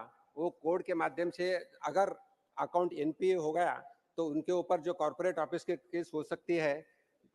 सम फ्यूगिटिव इकोनॉमिक ऑफेंडर्स 18 में एक्ट लाया है, जो जिनके माध्यम से बड़े अकाउंट एनपीओ है और जो इंडिया में रहते नहीं उनके ऊपर भी केसेस हो रही है और उनका ये हो रहा है। इसके बाद लुकआउट सर्कुलर भी दिया जाता है बैंक के माध्यम से जिन्होंने लोन का बराबर रिटर्न नहीं किया है। इसके साथ मैं बताना चाहता हूं कि यहाँ जो लोन्स रिटर्न नहीं करते उनके फाइनेंस इंस्टीट्यूशंस को एक क्रिसिलियस माध्यम से सर्कुलर जाता है, जिन्होंने ज़्यादा लोन लिया है उनका सभी को इन्फॉर्मेशन दिया जाता है। तो एक तो जो एनपीए अकाउंट कम होना चाहिए, बैंकों की वसूली अच्छी तरह से होना चाहिए, उसके साथ कुछ इनकम और कुछ इनकम जनरेटिंग स्कीम्स भी है जो मैं बताना चाहता हूँ। Second supplementary Shri Neeraj Dangi. Sir मेरा दूसरा सप्लीमेंट्री ऋण लेने वाले गारंटर्स को लेकर के है जो गारंटी देते हैं। वित्त मंत्री जी से मैं पूछना चाहूंगा, मंत्री जी बताने की कृपा करेंगे कि ऋण न चुकाने के मामलों में गारंटरों के खिलाफ की गई कार्रवाई की प्रभावशीलता बढ़ाने के लिए कोई विधायी या न्यायात्मक परिवर्तन विचाराधीन है? यदि हाँ तो उसकी डिटेल्स, उसका ब्यौरा क्या है? Honourable minister. माननीय सभापति महोदय और माननीय सभागृह, मैं आपसे वो बताना चाहता हूं, आपके माध्यम से सभागृह को बताना चाहता हूं कि जो बारोअर है उतना ही इम्पोर्टेंट गारंटर है। अगर गारंटर के उन्होंने साइन किया होगा, बैंक के पेपर साइन किया होगा, तो उनकी रिस्पॉन्सिबिलिटी है कि वो इक्वल लायबिलिटी देने का और उनके ऊपर कार्रवाई हो जाती है। जैसे माध्यम से जो अलग अलग कार्रवाई जो की जाती है बैंक के माध्यम से, उनके ऊपर सिविल सूट या डीआरटी कोर्ट में केस हो जाती है। उसके बाद सरफेसी एक्ट 2002 के माध्यम से उनके ऊपर कार्रवाई हो जाती है। मैं जैसे आपको पहले ही बताया कि insolvency and bankruptcy code IBC 16 के माध्यम से भी कार्रवाई हो जाती है और ये इन सभी चीजों से उनके ऊपर गारंटर के अलग ना सोचते हुए उनके माध्यम से कार्रवाई हो जाती है। और बैंक, ऐसा एक सुप्रीम कोर्ट का भी डिसीजन आया है लास्ट मंथ, अगर गारंटर ने पैसे साइन किया है तो he is also equally responsible. तो गारंटर को कोई सुविधा नहीं मिल सकती, guarantor is also equally liable as a customer. Third supplementary Shri Binoy Viswam. You, sir. Sir, there is a magic word by the government, which is called haircuts. And the government claimed that with that magic, the willful defaulters are handled, and the NPAs are settled, and the government has made wonders. Your supplementary. Can the government be kind enough to tell the House the amount of haircuts made by the banks and the government for the willful defaulters who are the corporate houses? Thank you, sir. Honorable Minister.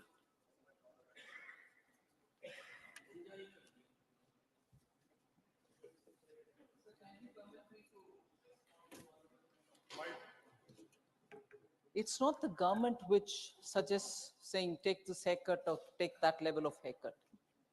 There is an established mechanism through which the committee of creditors decides on the basis of the proposals which are before them to see what is the best solution which can be offered.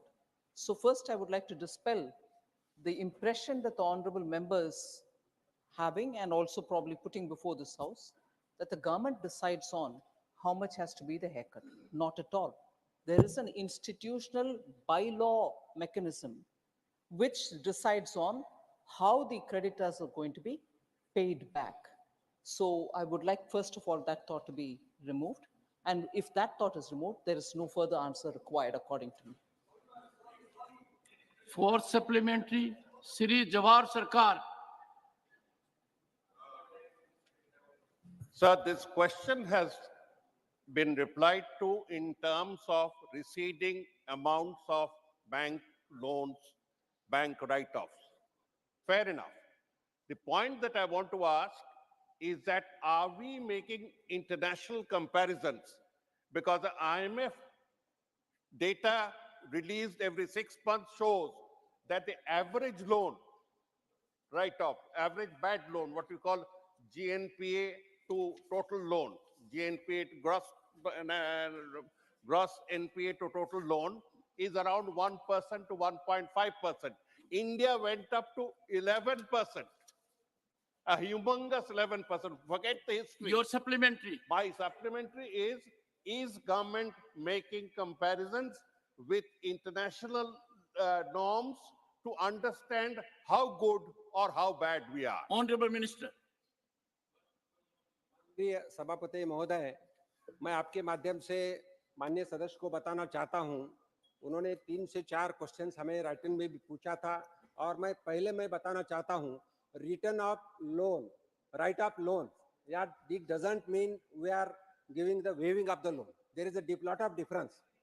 अगर bank ने write off loan किया तो उसी का bank provision करती है और जो कार्रवाई होना चाहिए, जैसे मैं पहले बताया, वो कार्रवाई पूरी तरह से जो अकाउंट जिनका एनपीए है, जिनके ऊपर कार्रवाई हो जाती है, जिसमें डीआरटी कोड से हो, इंसॉल्वेंसी आईबीसी कोड हो, या सभी कार्रवाई हो जाती है।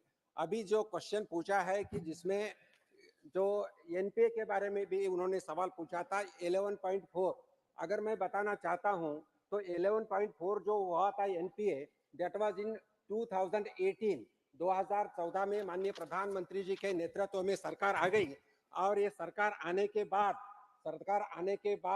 4 साल बैंकों को प्रोविजन करना पड़ा, इसीलिए। और उसके बाद ऐसा कोई भी फोन बैंकिंग नहीं था, कुछ इंटरफेरेंस नहीं था बैंक में, इसीलिए 4 साल एनपीए बढ़ता गया।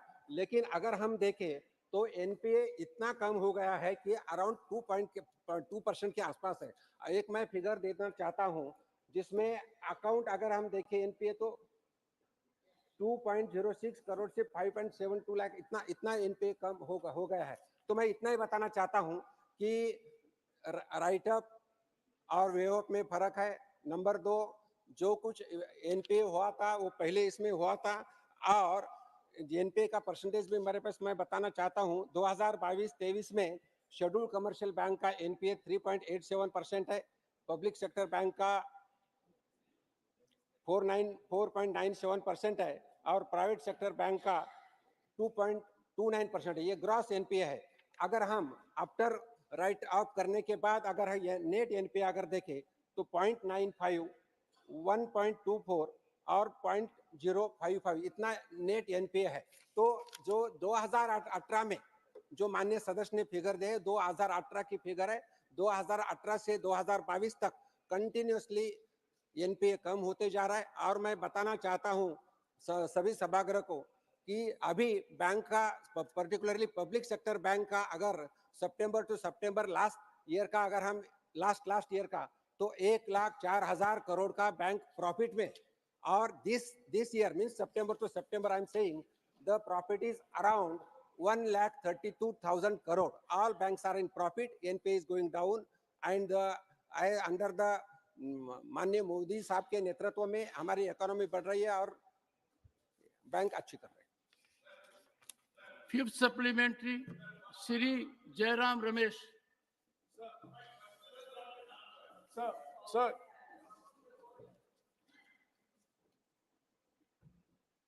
Honorable Minister. I just would seek your permission, sir, to say the question has not been answered. It's absolutely been answered. NPAs gross and NPAs net are coming down. And if the, let me finish. One second. Are coming down. And the numbers are before me. I'd like to read for those who think, no, we are hiding facts. No, I will read by year. The net NPAs coming down. And Honorable Member Jawahar Sirkar's question about would you want to compare it with the West? I just want to give one line, sir. If NPAs are coming down in India, and steadily at every year's number shows, which I'll read it out, and would the Honorable Member please carefully notice that banking distress, whether in Germany or in the US, and the banks which are going bust in the US, if that has not been kept in the back of the mind of the member, and he still would raise, would you do international comparison? This is the comparison which speaks for itself. So if you want me to name by country and then by India's banks comparison, it's hair-splitting. You are, as a senior member of the House, aware that even last year, major bank collapses happened both in the United States of America and in Switzerland and in Germany. And here we are showing you figure year after year about NPA coming down. Doesn't that indicate the health of the banks in both these countries? Not only NPAs coming down, profit margins going up of the banks. So, for the sake of the member who would want to persist on this question, I would seek his intelligence as much as yours, sir, in kindly listening to this number. Public sector banks, scheduled commercial banks. I would read both, first the scheduled commercial banks and the public sector banks subsequently. Net profit, net NPA ratio reduction. The high point was 2017-18, when scheduled commercial banks had a 5.94% of NPAs, and public sector banks had 7.97. Next year, it comes down to 3.65. Public sector banks comes down to 4.80. And subsequently, 2.81, 3.76, 2.39, 3.11, 1.67 to 2.19, and 22-23, sir, it's come down, the scheduled commercial banks' net NPA ratio as a percentage has come down to 0.95. And it has come down to 1.24 in public sector banks. Honorable Minister. Oh, sorry, sir. Oh, sorry, sir. They're drawing me to the temptation. Honorable Member Yagnik is a very senior member, a lawyer. She knows the technical terms, terminologies. From Eastern Write Ford. off and waive off. Come on. I hope the member of this house are not going to be tired of us repeatedly saying, what is a technical write-off? What is a waive off? To go on asking this question. I'm not going to be tired to reply. But waive off and write off. Is this wanting a second reply? We've repeatedly said. I would urge Johar Sarkar, a very experienced senior member, to word his question directly, pinpointed.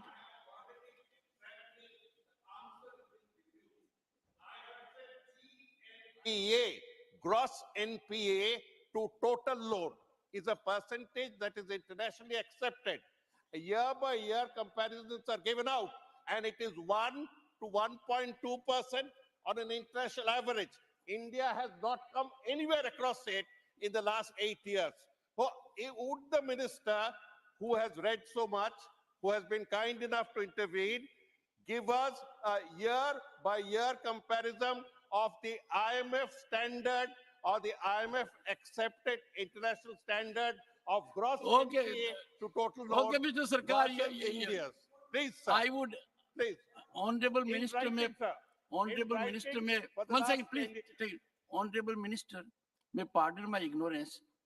Your minister used an expression, phone banking. What does that mean? Which one, sir? Phone banking. Phone banking. Thank you, sir. That would take me back. If you go in the little term, it's okay. Sir, thank you for giving me this opportunity. Phone banking was that time when in Indian banking, people would call the banks and say, so-and-so would come to seek a loan from your bank, please grant it. Meaning, don't have to look at his eligibility or his credit ratio. You must have to give him. So, actually, sir, today when this debate is being really hot enough to talk about gross NPA, IMF standard, measuring NPA versus the gross profit of the total loans issued, and so on, the heart of the problem was when during the 10 years of the UPA's ruling between 2004 and 14, phones were used to ask for delivery of loan to customers who were not worthy of being given a loan. The burden fell on us to sort the Indian banks out with reforms, identifying, first of all, the 4 R's that we talk about. Prime Minister Modi sat with all of us and sat with the entire, my predecessor spent a lot of time, Sri Jaitley spent a lot of time understanding where the problem was and working together with the Reserve Bank of India. So the phone banking was the method through which the political interference spoiled all our banks and drove them to loss-making situation. Today, if enthusiasm is shown on asking questions about NPAs. It is, first of all, look at the problem which contributed to NPAs and made Indian banks actually having a twin balance sheet problem. And the twin balance sheet problem made the Indian economy come down to being a fragile economy. That fragile economy today is the fastest growing and a rate of 7.6 in the last quarter. So please, kindly do recognize these things before questions on NPAs are Shri asked. Jairam Ramesh, the last supplementary. Sir, thank you for giving me the opportunity Ask finally pointedly. for asking a supplementary. Sir, yesterday, the Honorable Finance Minister answered a question in the Lok Sabha and said that there are 2,623 willful defaulters who owe the banks 1.96 lakh crores. Now, I would like to ask the Honorable Finance Minister, what extra and special steps are being taken to deal with willful defaulters? Because a willful defaulter, by definition, is a deliberate defaulter. He is full of will to default in the first place. So I would like to ask the Honorable Finance Minister, without getting into the history, 2,623 individuals own the bank's 1.96 lakh crores. Would she consider naming and shaming them so Honorable that there Minister. is pressure on these Honorable defaulters? Minister. Sir, action is being taken on willful defaulters. My answer in the Lok Sabha is actually indicative of banks taking steps towards getting the money back from these people. Action, again, I'll just highlight the cases because that will specifically answer a question raised by the honorable member.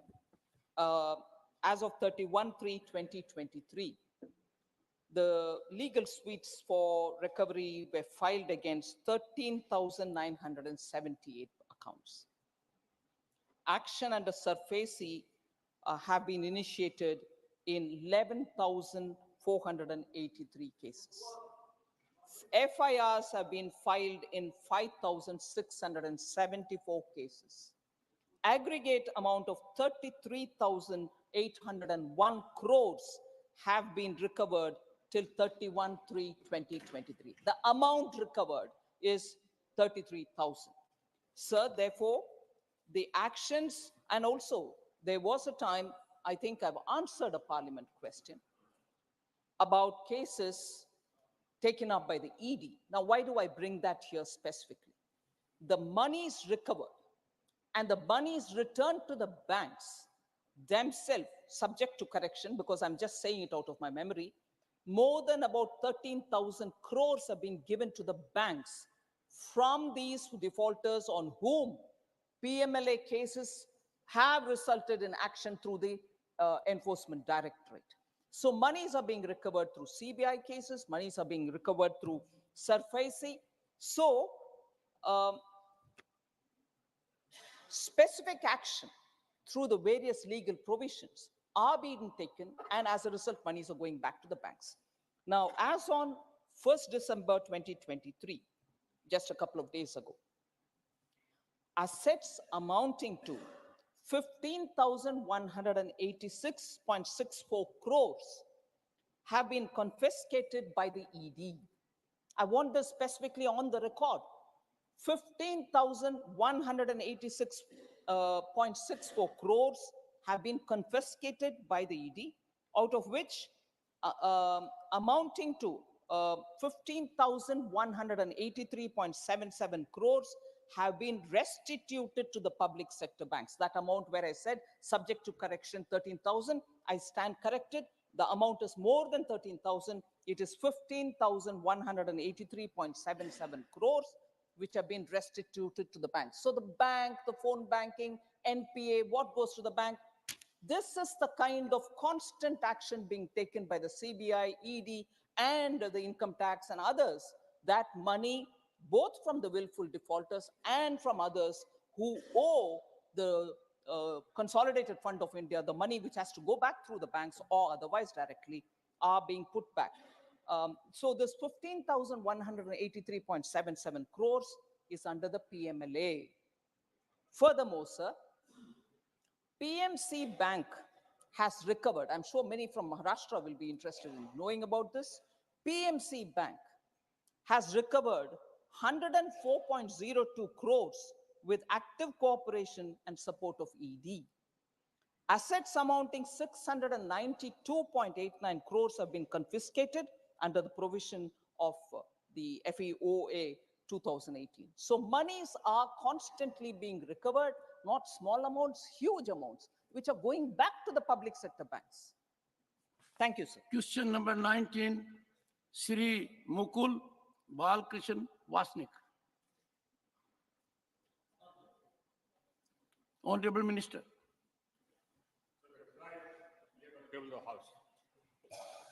Sir, supplementary.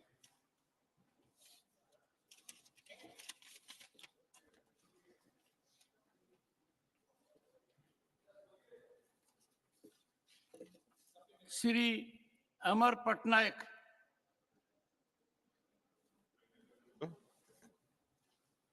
So, so it's really laudable that we are on track as far as achieving the non-renewable component in the energy consumption basket.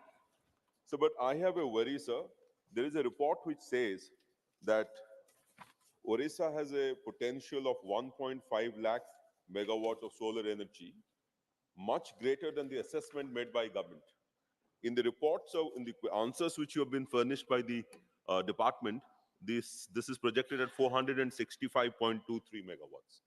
So if this potential is harnessed for every state, do we think that we can actually have much larger component of non-renewable sector in our energy consumption basket, in which case net zero actually becomes net positive for us.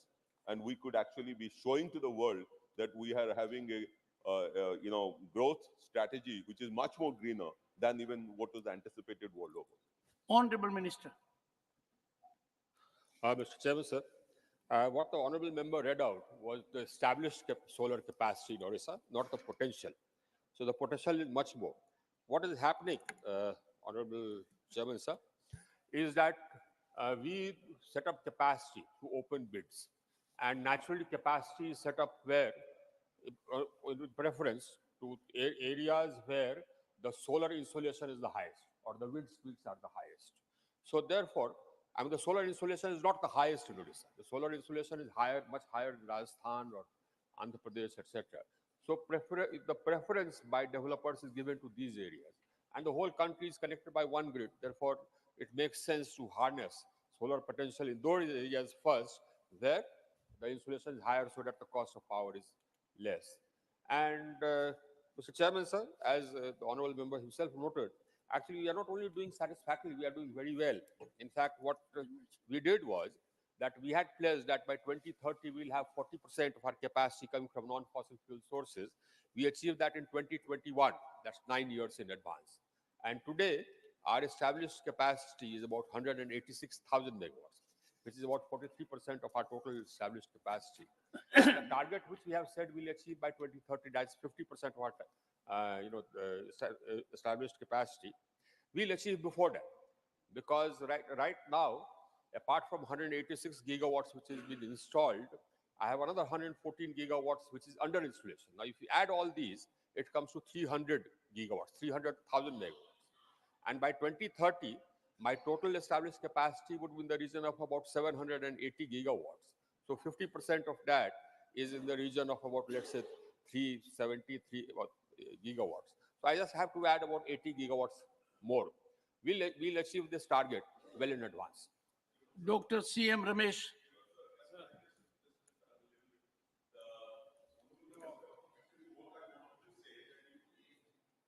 Potential at a low level, then we will be only achieving that target. But if we actually, whatever figures have been mentioned, your wind energy, solar energy, hydropower energy, if our potential is even higher, then we should actually target to actually achieve that, in which case we will have much better potential to achieve a higher growth rate, and even our fossil component can become even more. Well, the honorable member can meet the honorable minister in his chamber.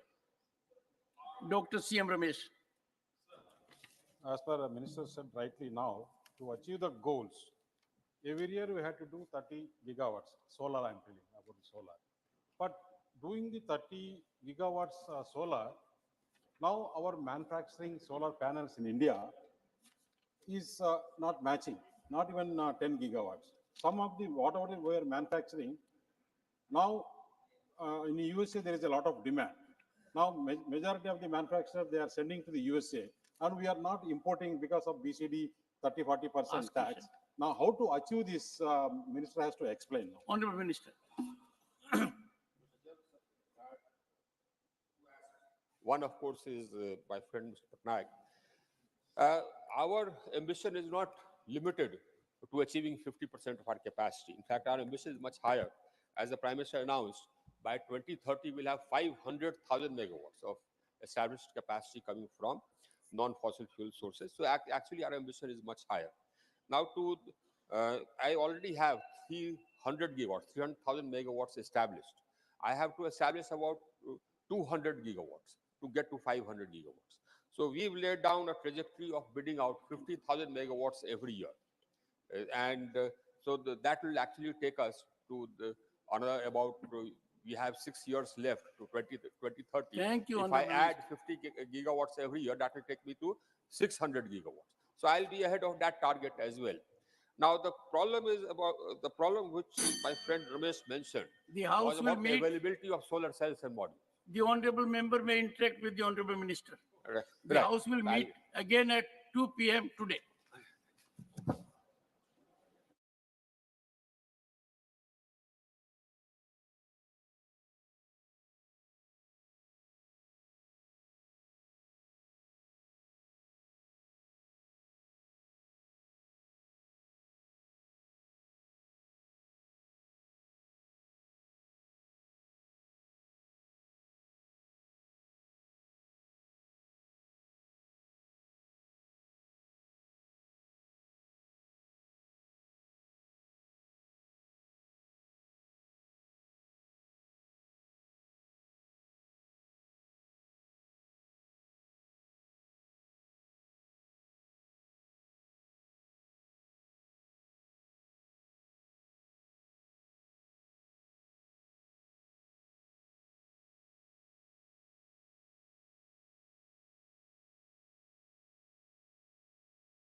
Hello and a very warm welcome, viewers. You're watching this special presentation of Sunset TV with your host, Kriti Mishra.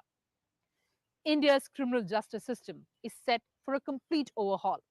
The government has introduced 3 key bills to replace colonial era courts with the objective of speeding up trials by laying down specific timelines, boosting rates of conviction by improving the quality of evidence, and providing relief and protection to victims. So, what are the key provisions in the bill? What are the major recommendations of the Parliamentary Committee on Home Affairs? Well, we've packed everything for you in this edition, so come along.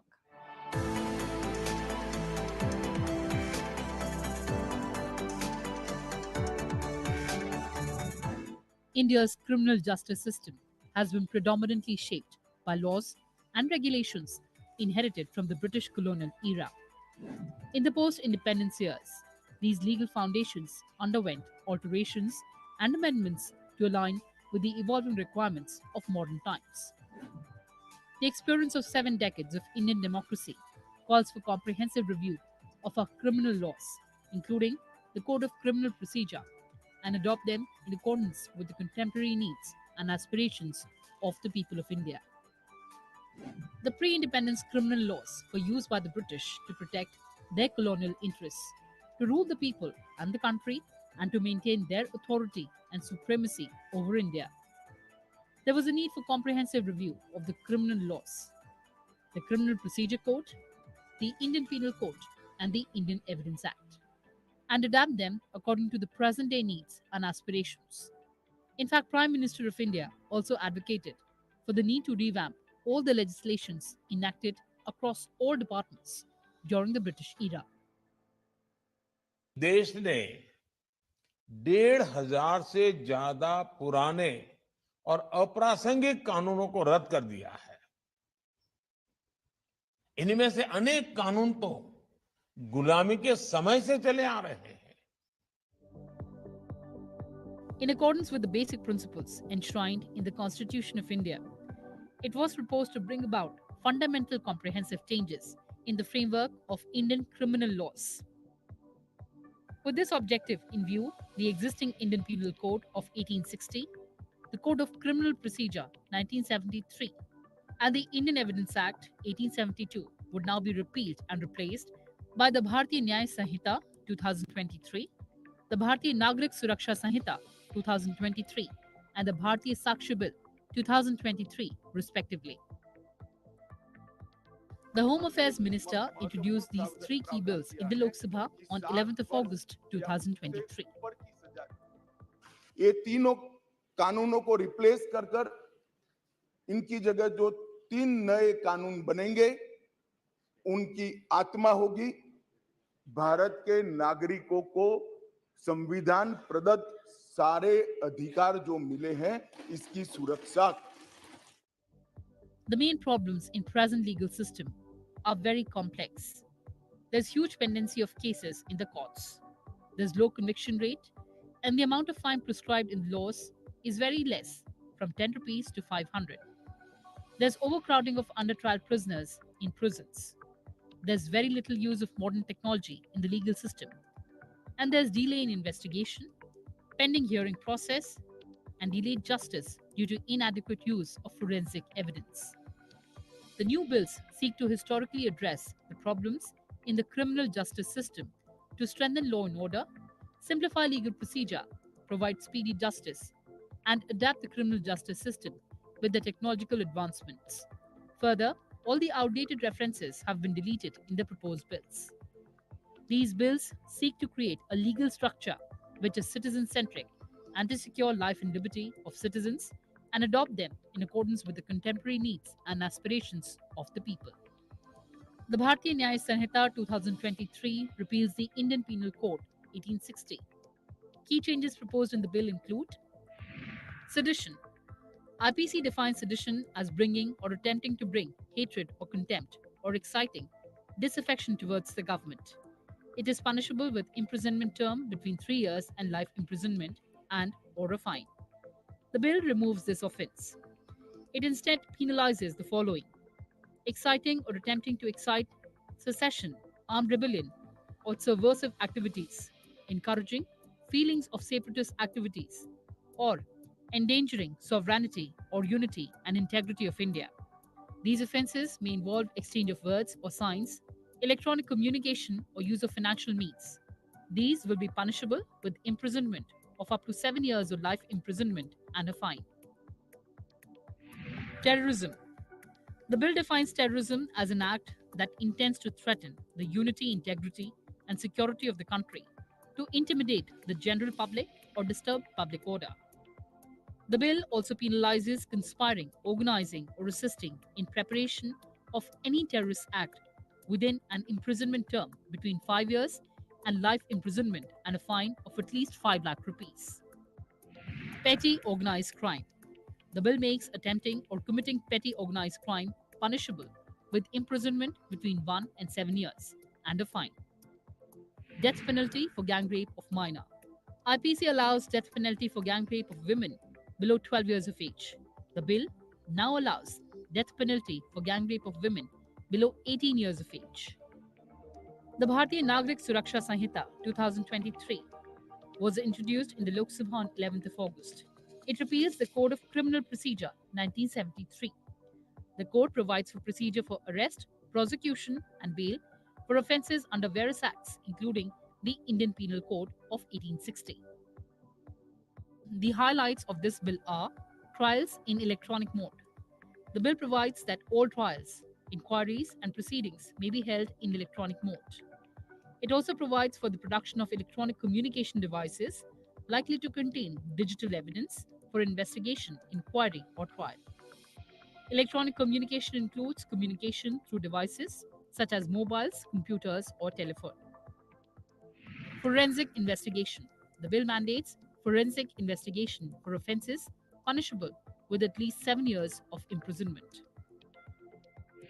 Timelines for procedures. The bill prescribes timelines for various procedures. For instance, it requires medical practitioners who examine rape victims to submit their reports to the investigating officer within 7 days. Trial in absence of offender. The bill provides for conduct of trial and pronouncement of judgment in the absence of a proclaimed offender. This shall be done when such a person has absconded to evade trial and there is no immediate prospect of arresting him. The Bharatiya Sakshi Bill 2023 was introduced in the Lok Sabha on 11th of August. It repeals the Indian Evidence Act of 1872. The Act provides rules for the admissibility of evidence in legal proceedings. The highlights of Bharatiya Sakshi Bill are admissibility of electronic or digital records as evidence. The bill provides that electronic or digital records will have the same legal effect as paper records. It expands electronic records to include information stored in semiconductor memory or any communication devices like smartphones or laptops. Oral evidence. Under the Act, oral evidence includes statements made before courts by witness in relation to fact under inquiry. The bill adds any information given electronically to be considered as oral evidence. Secondary evidence. The bill expands secondary evidence to include oral and written admissions and the testimony of a person who has examined the document and is skilled in the examination of documents. दस्तावेजों की परिभाषा का विस्तार कर कर electronic या digital record, email, server longs, computer, smartphone, laptop, SMS, website, locational साक्ष्य, device पर उपलब्ध मेल और मैसेजेस, ये सभी को कानूनी वैधता देता है, जिससे अदालतों के अंदर जो कागजों के ढेर लगते हैं, अंबार लगते हैं, वो समाप्त हो जाएंगे। अब हमने सर्च और जब्ती में वीडियोग्राफी को कंपलसरी करा है, जो अब वीडियोग्राफी केस का हिस्सा होगी। पुलिस द्वारा ऐसी रिकॉर्डिंग के बिना कोई भी चालान, चार्जशीट रखा जाएगा, वो वैध नहीं होगा। हमने हमारा दोष सिद्धि का प्रमाण बहुत कम है। आजादी के 75 साल के बाद भी हम दोष सिद्ध नहीं कर पाते हैं। मान्यवर, इसीलिए फोरेंसिक साइंस को हमने बहुत बढ़ावा देने का काम किया। The need to reform and rationalize the Code of Criminal Procedure, as also the need to undertake a comprehensive review of the criminal justice system of India, has been expressed from several quarters from time to time. The Law Commission of India, in its various reports, has recommended several amendments in the criminal laws of the country. Rajya Sabha Chairman Jagdeep Dhankar referred these three bills to the department-related Parliamentary Standing Committee on Home Affairs on 18 August 2023 for submitting its report within 3 months.